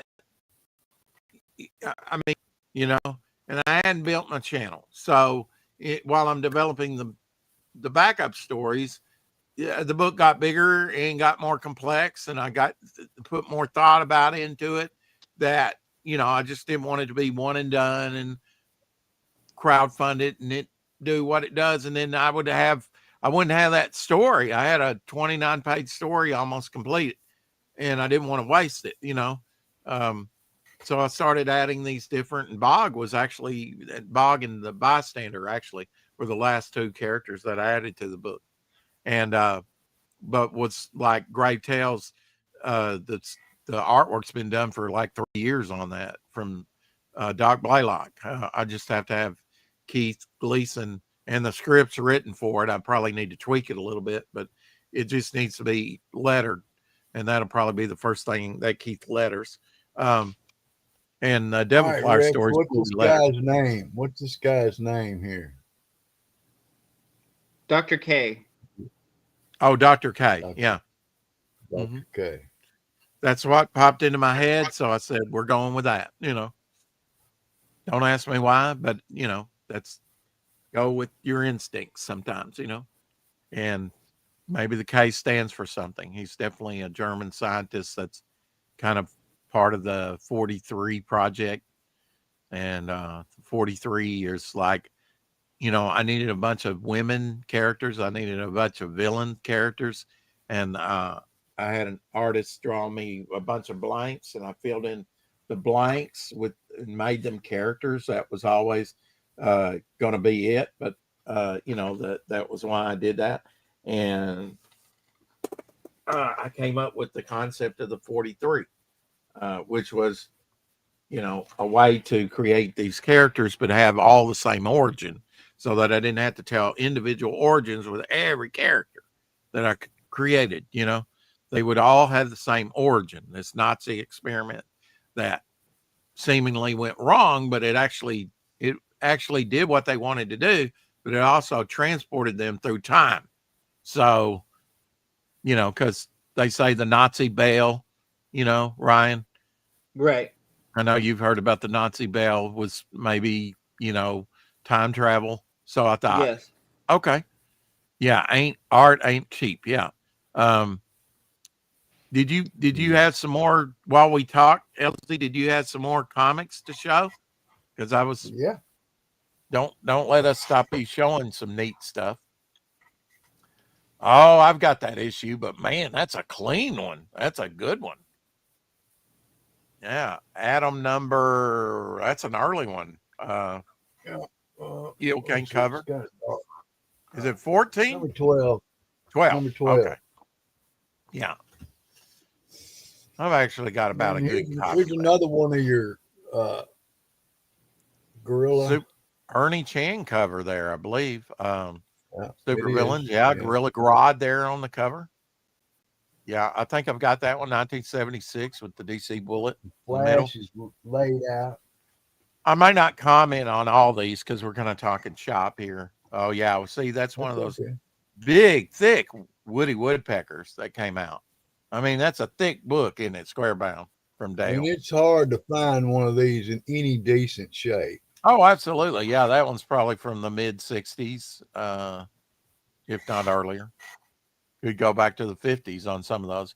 Yeah, now that's an early Weird Western Tales. What number is that? This is number 24. 24, and he only made his appearance in like what, issue 7 or so. This I've is- actually got the this is- first Weird Western Tales were actually approval cover. This is an Adler. Yeah. Oh, that's an Adler too. Okay, I believe so. but we probably don't have that in our collection, do we? Don't that think particular so. one. Yeah. But this, look at the condition of this 12 center too, man. Oh yeah, yeah. The Flyman, the old MLJ characters. I know that Dr. Mask, who will be joining us tomorrow, will appreciate all these things that we're showing. I was actually looking to see if I had it here, and yes, I do. So, oh yeah, Huckleberry Hound. Yeah, those are big, thick Dales. This is a 10 center. Well, here's the Adler, and this is one of the few. One of the reason it's Pow there wow. were very few number 1 issues, and there were very few. I've got 2 of them here. There's another one back here that's actually matted by Jack Adler, rather. And this is an early Barry Windsor Smith cover. Yeah. Number 1 to All-Star Western, which would be the first appearance of Hex, Jonah Hex, later on in this run. 15 cents. Yeah, but that one's probably a hard book to even find. Yeah. Yeah, and it really doesn't look like, Barry Windsor Smith stuff, to tell you the truth. Oh, yeah. Look at the detail. I like it. He's Like bloody that a lot. scientist. Oh, yeah, there you go. Probably 70s on that. Well, early 70s, yeah. Dastardly and Muttley. Love Captain Code. Yeah. Yeah, and there's Jim Aparo drawing himself on the cover. So that's kind of a self-portrait one there, 1976. And he's Cool. what is the villain saying to the artist there? What is he saying? It says, finish the cover, Paul. Rock kills Batman or I kill you. Isn't that wild that he drew himself on the Brave and the Bold there? Yeah. Yeah, that's a good one. Right. Kill Batman or I kill you. Yeah, Jungle Book. Oh, probably the greatest Disney movie. That's a pretty Walt big Disney's last movie he worked on before he died. With Jungle Book? Didn't Barry do any westerns? I'm sure Barry Windsor Smith did. Pow Wow Smith. Yeah, Powwow Smith. Yeah, which was a Native American, Indian character. Rawhide Kid. Yeah, They dropping him in a that's pit. probably a Dick Ayers cover. I don't know. I have to look it up. He did a lot of those westerns. Yeah, back in the early days. Now this one I actually have in my collection, Adventure Comics. This I think this is the issue. What's the number on this? 302? 301. 301. Okay. So I believe this has in the back of it the origin of Bouncing Boy. How Bouncing Boy got his inflating powers, Whoa. something like that. Poirot is one of my loves, or my faves. Welcome to the show, Crooked Painter. And yes, that's not an original. Oh, yes, it is. That's, oh, well, Can't don't you we tell wish it's it was? original? Don't we wish that was, yeah. Well, not with that $3.99 price or whatever on it. But Hey, I bought and it that off the barcode. stands. It's an original comic. I bought it off the stands. I'm so close to kicking you right now. Anyway, Do you still have that Captain Cold cover handy, or is it buried? Me? Yeah, I'm trying to think what book would it have been on. the I got the it, Captain Cold one. but I didn't have. What's a the Captain other one? Cold. what's the other Dr. Mask? Is it Robin Hood? Robin Hood's pretty good. They came afterwards. Yeah. I like Captain Cold too, Dr. Master Retro Elixir. I actually have a Captain Cold McFarlane toy. I hate that they made him gay on the TV shows. What, really? Yeah. I forget who his lover was. It was another villain. Oh, I think it was the Ray. Oh, the hero from Fawcett Comics. Because the Ray came out on DVD and they actually cover that, but they were also covering that on the live action. Yeah, now there's another X-Men. Look at that. And the Fantastic Four meet. Yeah. The Thinker's android there. So cool. But, again, these reprints did not just have one story. They had several stories that they reprinted. Here you got Doctor Strange. You got Iron Man. You got Fantastic Four with the X-Men in this particular story. You get all Captain kinds of Cold stuff. in Forever Evil was awesome. So where is he though? Is he the guy in the back? This is AC Comics. I got you onto these Men in Mystery comics. Yeah. Because their publication numbers. Yeah, but now those early ones, like that was number 16. Probably they did a bunch of those, but as the series goes on, Now,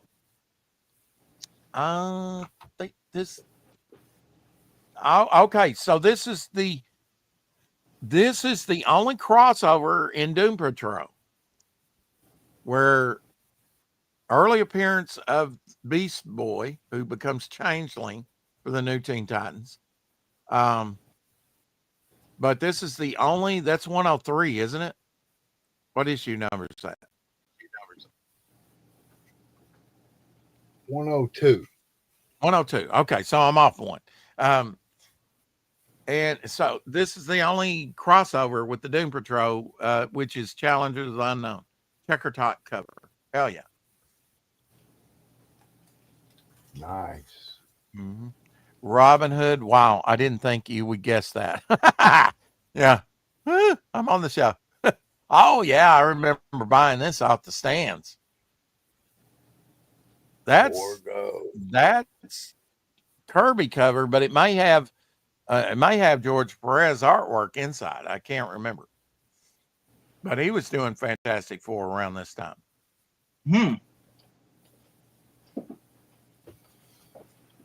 Captain Cold was not gay. The original Captain Cold was killed off on the show. Okay. Yeah, an alternate. Yeah.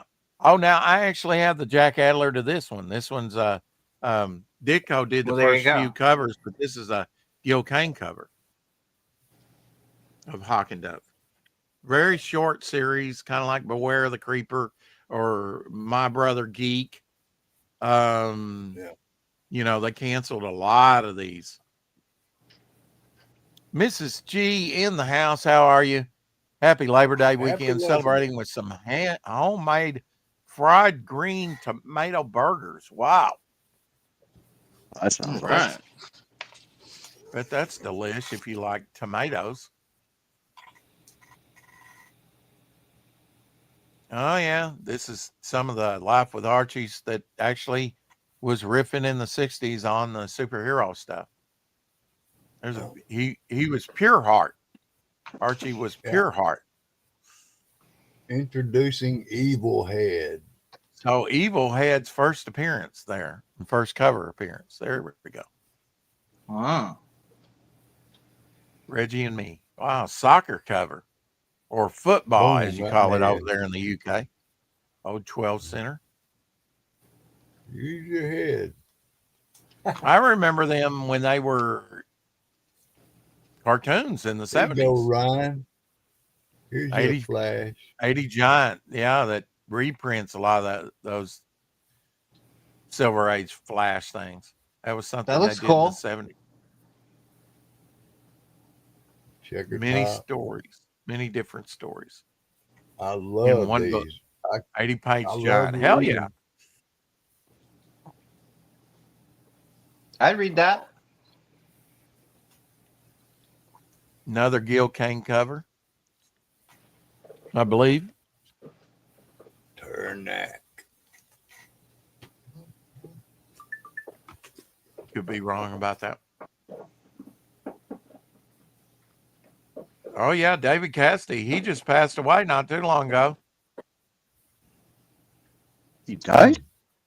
Yeah, I thought David Cassidy would live forever. Oh I my did God. too. Yeah, he was on the Partridge Family. I grew up watching him on the Partridge Family. Yeah, I caught him in reruns, I man. got a That was my bunch. show. Yeah, a lot of good music. Yeah. Now wait a minute. Hold that back up. Hercules Unbound. That's early Jose Garcia artwork on the cover, but now the inside 1976 because the bullet's right in the middle. Good cover. Wally Wood, I Look at the think, anatomy inked on some that of guy. those, and Walt Simonson drew a lot of these. Short run in the mid 60s, 70s. Well, early Like a Walt Dutch Simonson's. angle. Mm-hmm. Oh yeah, Weird Worlds, yeah. Joe Kubert down there in the bullet, and off to the side, Tarzan. He might have did all that on that one. Yeah, That's he signed it right there. Is that issue 1? Oh, it's signed by Joe Kubert? Oh, No, he did put his name on it. Yeah, it's number 1 number 1, yeah. right here. He signed the cover. You know, and he did the work. So the cover designs with the Silver Age really changed too, huh? Well, now this is Bronze Age here. This is 70s. Early Oh, okay. 70s, but it's 20 center, early 70s. 1972. Okay. Did you write that on the tape? Yeah. When did the See there? Bronze Age end? Early 80s, about 81, 82. Okay. So Yeah. my They my might tell you- 79 to Ryan, 81 they're going Avengers. to tell you. That's Bronze They're Age. going to. Well, don't drop them. What the hell? That was just an empty up. Okay. Well, show that. We didn't really get a good look at that World's Finest. Oh, okay. Well, hell, don't drop it. Killing me. Yeah. Now this is Bronze Age. This is probably 1967 with the checker top cover. This is silver.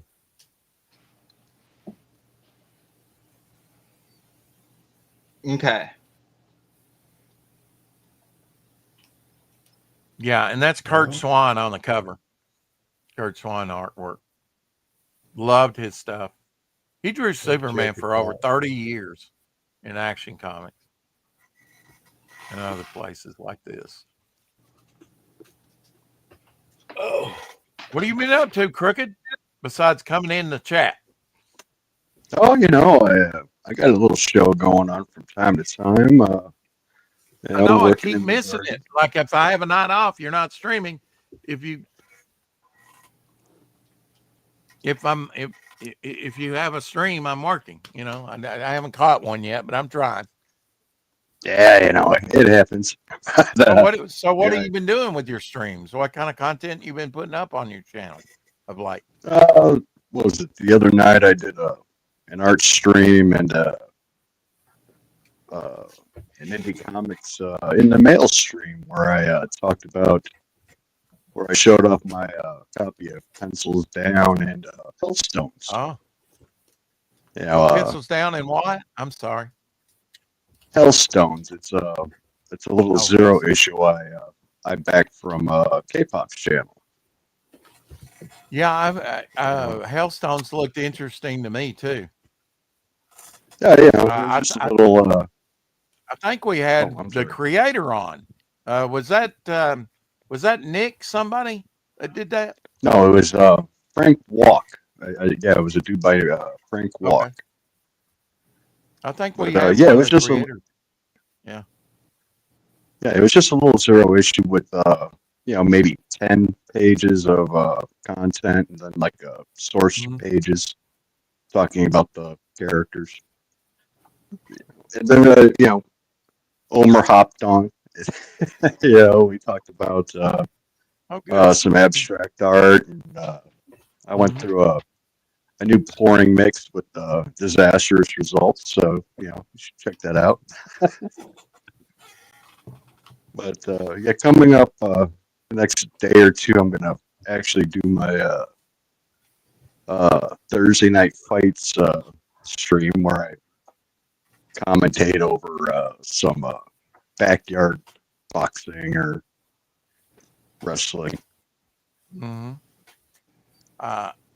Dr. Mask said, how long did Kurt Swan draw the head of Superman? I think you're thinking of Murphy Anderson, like Jack Kirby would, you know, in Superman's pal, Jimmy Olsen, Superman's pal, great Crypto, yeah, Superboy from the Silver Age there. It's like, you're replacing me. I think you're thinking of Murphy Anderson. They kind of reworked some of the faces of, but I mean, you could be correct. Yeah, that's a great Gene Colan cover there. Looking through a periscope, black cover. Oh, look at that. Yeah. That's probably got John Byrne artwork inside. Yeah, that's worth a little bit. Hell yeah. It's cool. I think that's a Dave Cockrum cover, though. Yeah, look at that. Oh, that's a, I think that's Joe Staten. Didn't he sign that there? Painted? Yeah. Neil Adams did some of those covers. And actually, Rob Liefeld came out recently saying that would kind of, you know, kind of, I just don't want us to whiz by and go on to the next thing. Okay. Now, this is a cool one too. I've actually got this one. This is a story all in itself. But what was the one before that? See, I get sidetracked. You just flipping through them, and I'm like, oh yeah.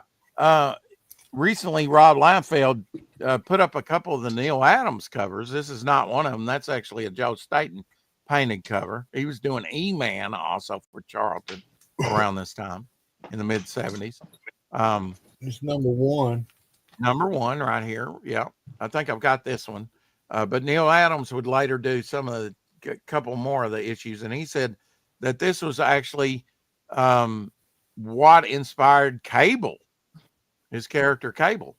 And if you think about it, it makes sense, you know, with the eye and the bionics and stuff.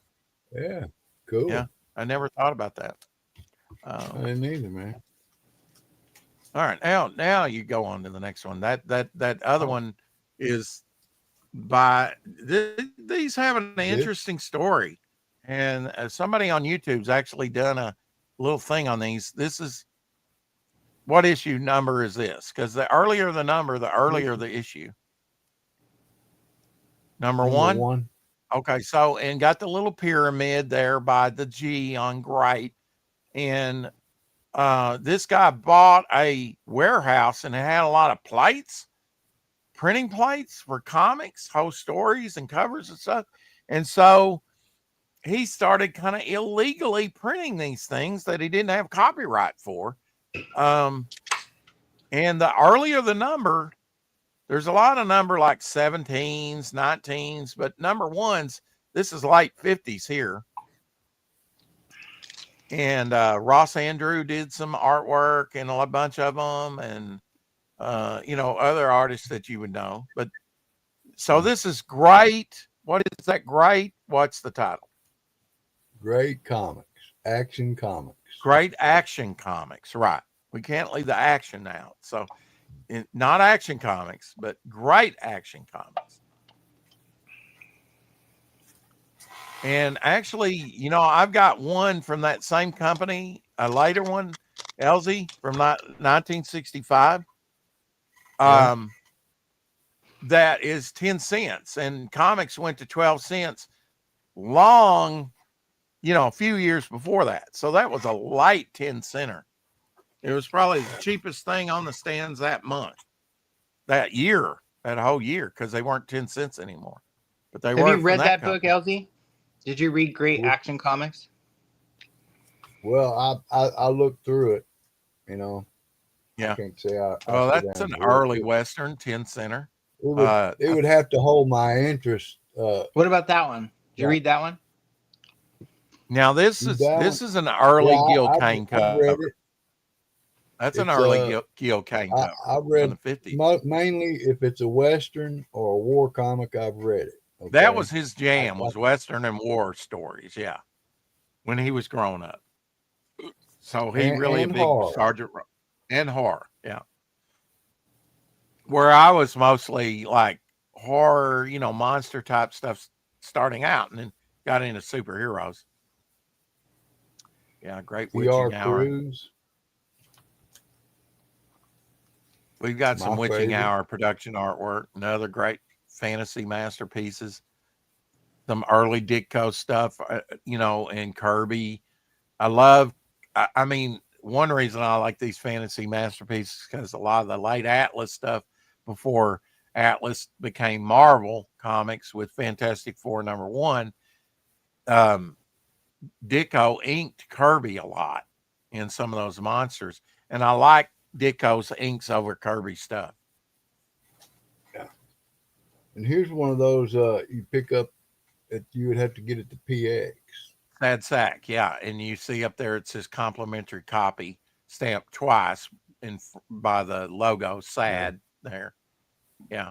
On each side. And these are probably for that one guy that filed copies. What they consider Mark actually Jewelers. actually Mark Jeweler.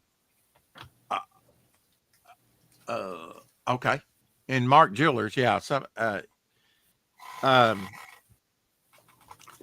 Harvey had a warehouse and they had a lot of this stuff from the 50s still in there. Somebody told me that they put the Mark Jewelers variant in there because the military, those guys would buy the jewelry and the watches and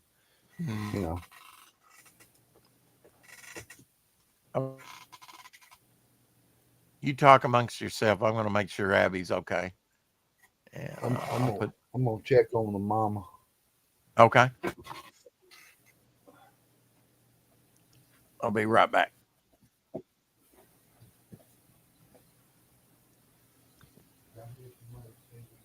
So what are you drawing there, Octagon? I'm drawing a character of Rex's named Dr. K. I started on a show last night, and I just thought, I was like, when I come on, I'll draw like a character of yours. And he ended up really liking this. So I'm like kind of cleaning it up and adding a bunch of blood and, stuff to it. Because he wants me to send him this. All right, right on. So that might make the double flyer book, huh? So this is like a Nazi scientist, like a surgeon, doctor or something. And he's got a bone saw in one hand, a little scalpel in the other, and he's covered in schmutz. Awesome.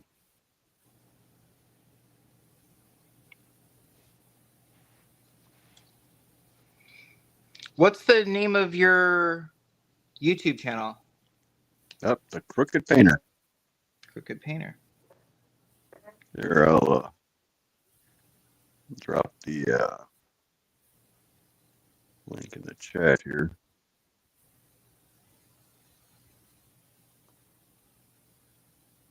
Got it.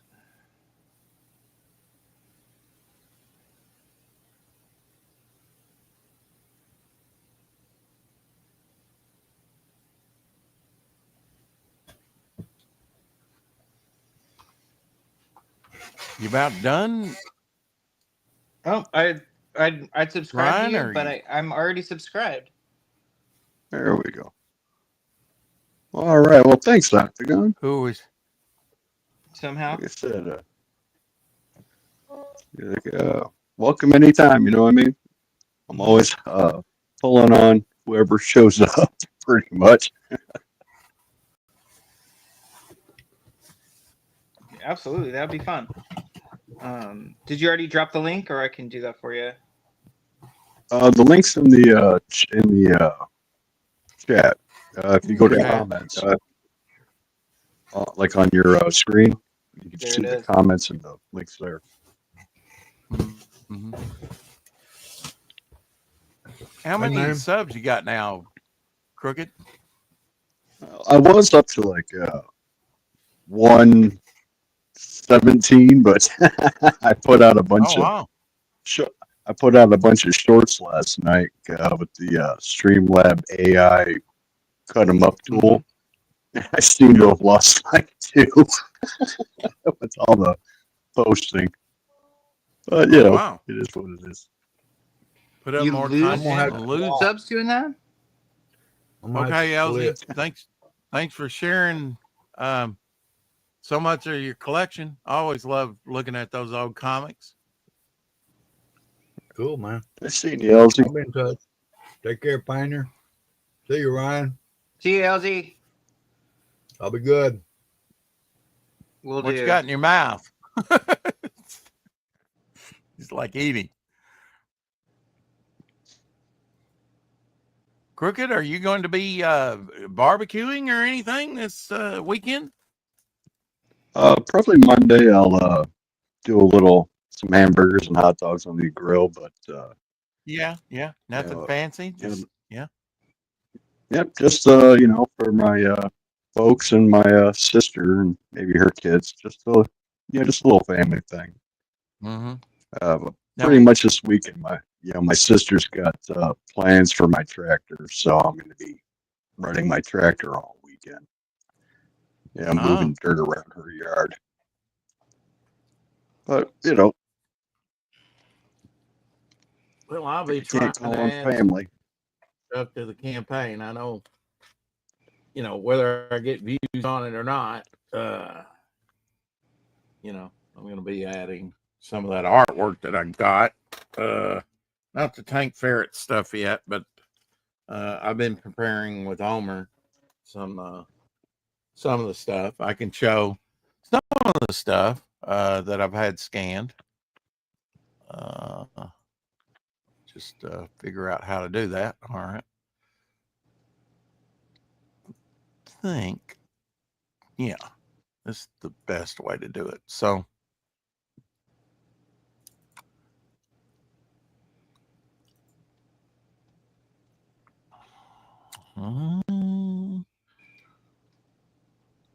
I've gotten some of the head sketches scanned, and they've come out really good, and we've made files. Guess I could. I don't know if that's gonna. Yeah, there we go. So I think they turned out fairly good.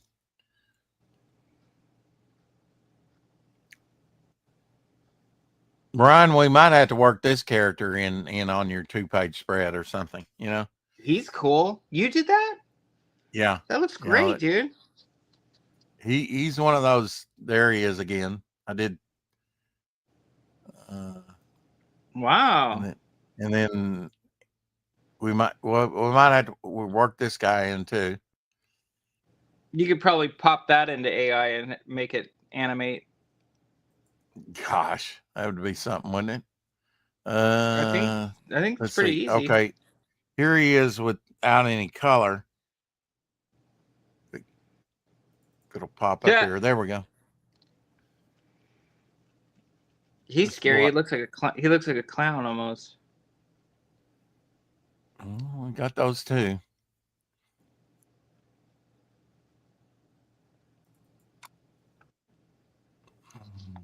Artist Hub.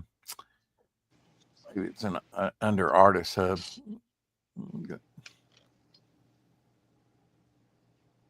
Different art files for different artists. I'm going to have to make a file for you, Ryan. My very own file. Your very own file. Yeah. I had one of those in high school. This will go down on actual a permanent record. What'd you say, Crooked? I was like, you know, but this is the actual permanent record right here. Getting in Rex's files. Remember that when you were so scared of the permanent record? There's Dr. Mask. Our entire Retro lives are Elixir online. character right there. And he'll be on with us tomorrow talking about his Edgar Allan Poe book. Oh, and who was that? Dr. Mask Retro Elixir. Now, he'll be on with us tomorrow. And then here is the icon for that guy in the chat. Eric Hudson. Yeah, the guy in the chat. He's going to be on with us tomorrow. Yeah. He's been on cool. He's been on with us 2 or 3 times. It's not his first time on the 4 o'clock shadow. All right. I guess till I find what I want to look at, we'll just look at us. Oh, that's looking good, Ryan. Look at me. Yeah, look at you. Look at you create traditional artwork. Awesome work, Rex. I think I stepped on that one character's lawn once. Yeah.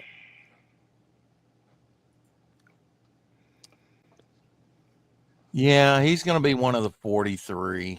I'm trying to develop the 43. The 43 is like 43 villains. Okay, maybe it's under new scans here. Okay, so we've been doing some work in the new scans with some 43 minute abs. 40. What is it? 40 days in the hole. Like, no, that's the TIFF. I don't want the TIFF. Here's the JPEG. So there's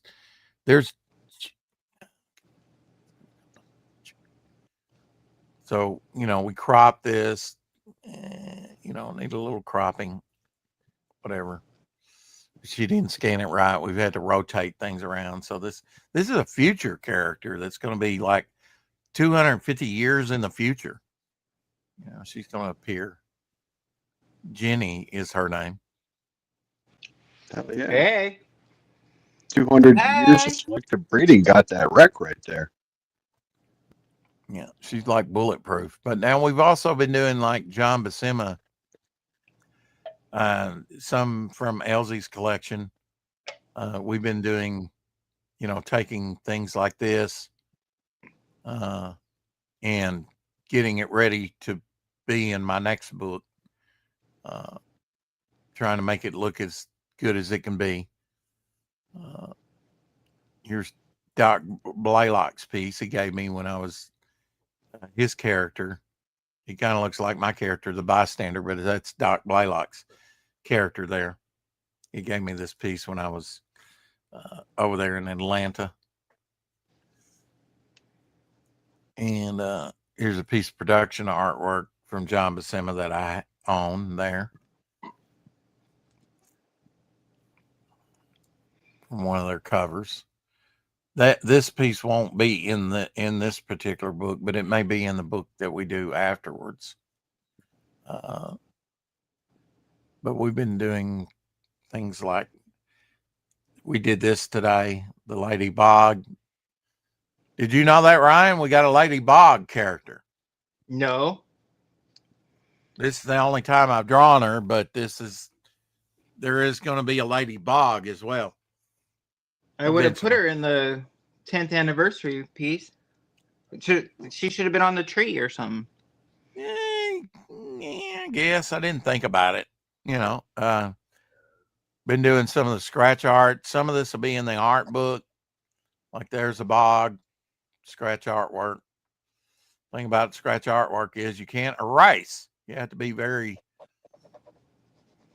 precise with what you want to put down. Mm-hmm. Let's see. I think here's another one. So we crop those. I don't want that. I think I've seen that one. Yeah. Okay. Here's another one right there.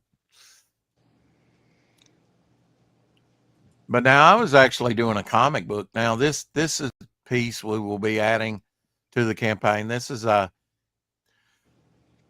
early Bog piece done by, I only created the character back in 2015, and this is 2019 by John Fernandez.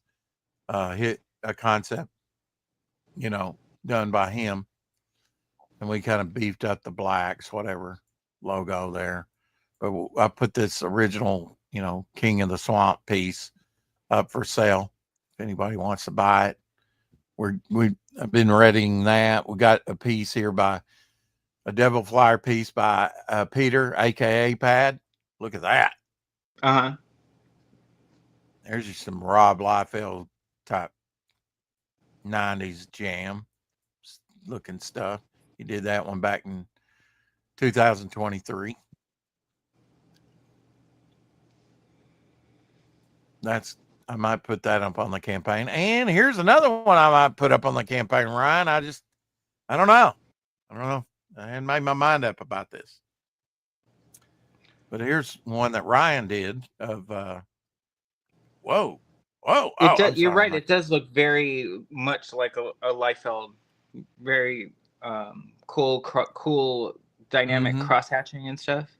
Mm-hmm. And here is here's a 2-ton that was done back in 2018, December of 2018, by John Fernandez, and I may put that one up for sale. Probably the only time you'll be able to get work by him. And I've been working on some of the heads, some of just the head sketches. Zeitgeist here, colored Zeitgeist, iteration of him, different things, cardboard pieces. The good thing about Bog is he can take on all kinds of forms, so I'm always looking for a better Bog design. This is already up there. This is the finished trading card everybody will be getting. This is Apex Comics, inked by me, and a little spot coloring of the beach and the Kirby crackle there. But everybody will be getting this card along with the Omer Glitch Bog watercolor card and the Midnight card and the Devil Flyer by John Fernandez and the Zigzag Magnet and a few more dollars, and we'll get the 6 a.m. Sticker. Is that how his bone shoulder thing, arm thing is supposed to go? Like a knife like that? Well, he kind of came up with that, and I'm fine with it. But not really canon. Here's one, Ryan, that I based on your character.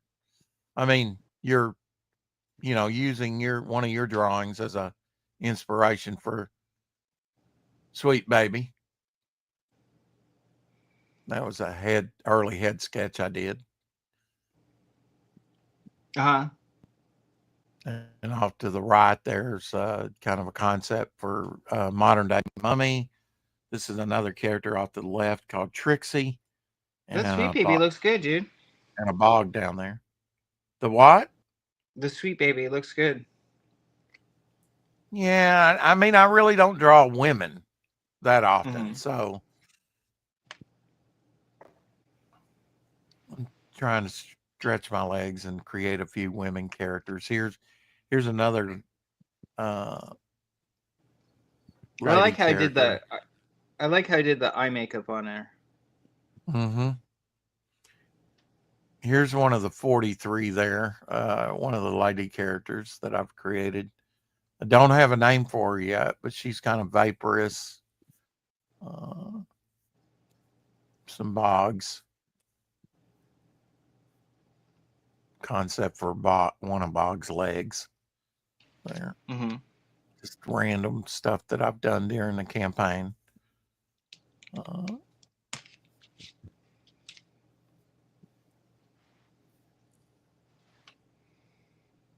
And she scanned all this stuff together, so we had to go in and rotate it and crop it, and if we want to, individualize it. This here was a Bog Dirty Joe combo piece I did a couple years ago, and that character in the sort of orange and white and red is one of the 43, and as well as that really colorful piece at the bottom. He's one of the 43. I like that one on the bottom. Looks trippy. Yeah. And this mechanical one coming up here at the bottom with the magenta, he's one of the 43. And again, this is that bottom piece there's sort of Bog and Dirty Joe. Dirty Joe's like, what if, Venom were like a wraith or a ghost? And then here's some iterations of Bog. Bog going through a transporter there in the middle. Some kind of transport thing going on there with him. I just like Bog because he can, he can be just about anything you want him to be, Right. He's relaxing to draw because you can't really mess up. Yeah, I mean, he started off like this top piece on the left, kind of like this. And there's Harbinger, that black and white piece. I'll mute myself. Sorry. But you can get so many different iterations, of the character. And, some of this stuff I'm being proactive with, if I've picked some of the better ones out. I've even went comical on a couple of them here, different Bog looks. There's Genghis Bog. Cracks me up. And just bone, shoulder, arm. Yeah. Is Lady Bog to like those Lady Bogans? I don't know. Awesome artwork, Rex. I think stepped on that one's character. Yeah.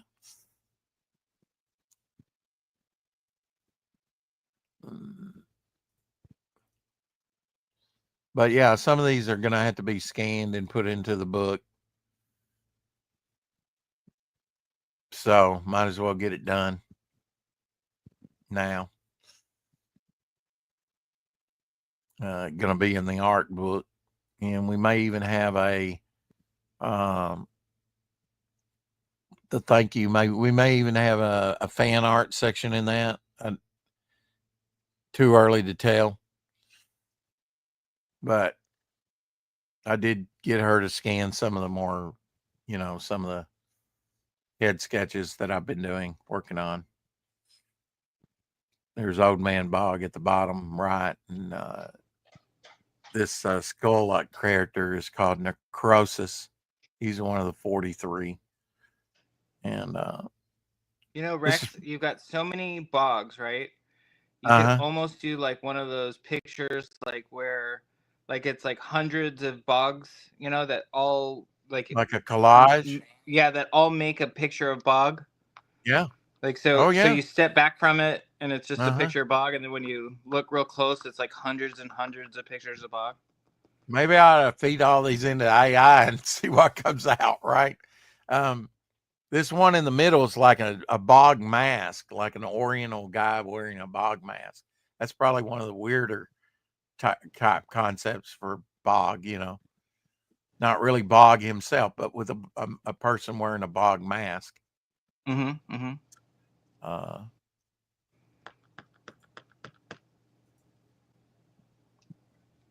I just like exploring the options, you know, with characters, and seeing what, you know, can come out.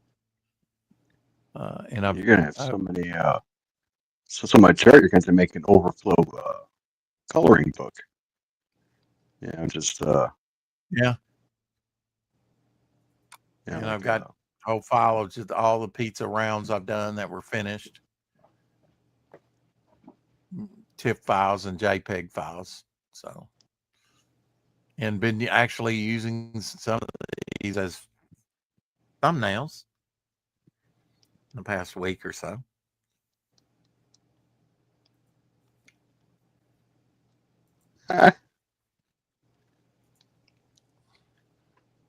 Ryan, you think you're done with this one? Pretty much. I'm just kind of like chipping away at it, like since we've been chatting, you know, just a little bit, you know. Feel like I could just work on it forever, you know, in some ways.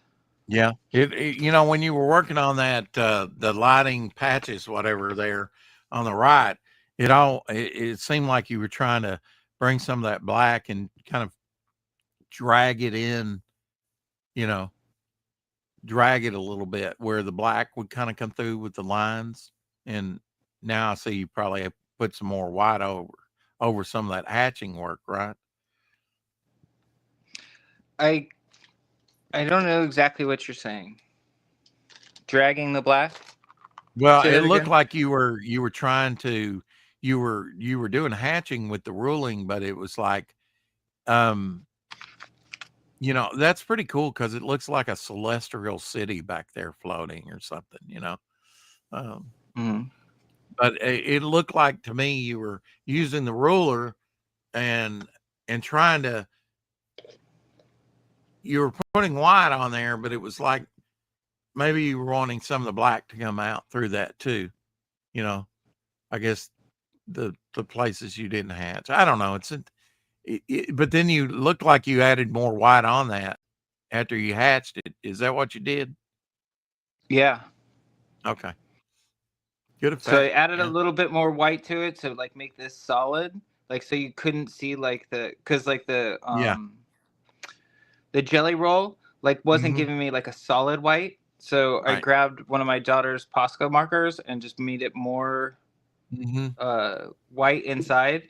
Yeah. And then like still got that see how like I hatching have edge. some flicks? Like I have some flicks on this side. So I'm gonna just do like a couple of flicks to like match that. Yeah.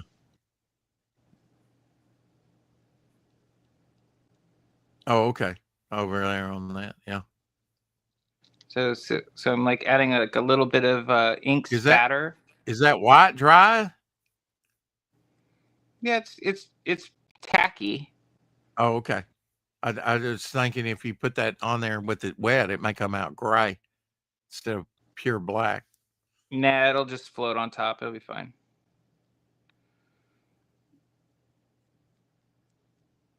Splatter under control. A little bit of splatter. Mm-hmm. I haven't done splatter in a really like years. I haven't splattered anything, so this is very cathartic. They used to, you know, Jay Lee and Sam Keith, like they love to splatter everything. I used to love that. And oh, you know, and who was the OG of it really was Bisley. Bisley loved to splatter shit. Yeah. Well, I mean, you and I both liked you know, Jay's early stuff on Namor. Yeah, there's a lot of splatter in lot of splatter in Namor. Fortunately, like I've got a lot of those. Like he'll mask the character and then like splatter the background. Yeah. I love that.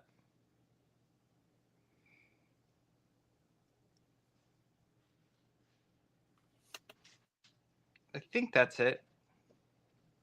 Do you think I missed a spot? That's a loaded question. No, I mean, if you're happy with it, I'm happy with it. Think I should put a little bit of white on his boots down here? No, I mean, I think he's sufficiently messy enough. I like, that he's kind of got those jack boots that are kind of like, Nazi looking. Yeah, Omer said that. Give him like Nazi pants or whatever. Yeah, and then tuck them in the boots. I think that I kind of like that. Really, the boots are the only thing that's clean. Mm-hmm. Let me see his face. There we go. Because I was like, didn't even know if you had splatter on up there, but he's got a little bit of overspray on him, a little bit of black splat. Yeah. Very, very little though. Well, I appreciate all your hard work on that piece. It was a blast. Yeah. Didn't even seem like work at all. It's just fun. Well, I guess we'll get out of here and I can talk to you a little bit, Ryan, about maybe what we're going to do next. And sounds if good. If you got time, I got all day and I got all day tomorrow. Yeah, I kind of like that too. And I've even got Monday off. So no 4-day weekend, Crooked Painter. I know you were going woohoo out the chat. I actually worked last night. I have most of Monday. I have to pick up the fam at the airport at 5:30 Monday. So I have most of Monday too. Yeah, that's cool. Yeah, I worked like 7 hours last night. So I put in a good night's work. I was actually pretty wasted by the time I got back. Anyway, keep collecting. Enjoy your Labor Day weekend, and we'll be back with another stream soon, I'm sure.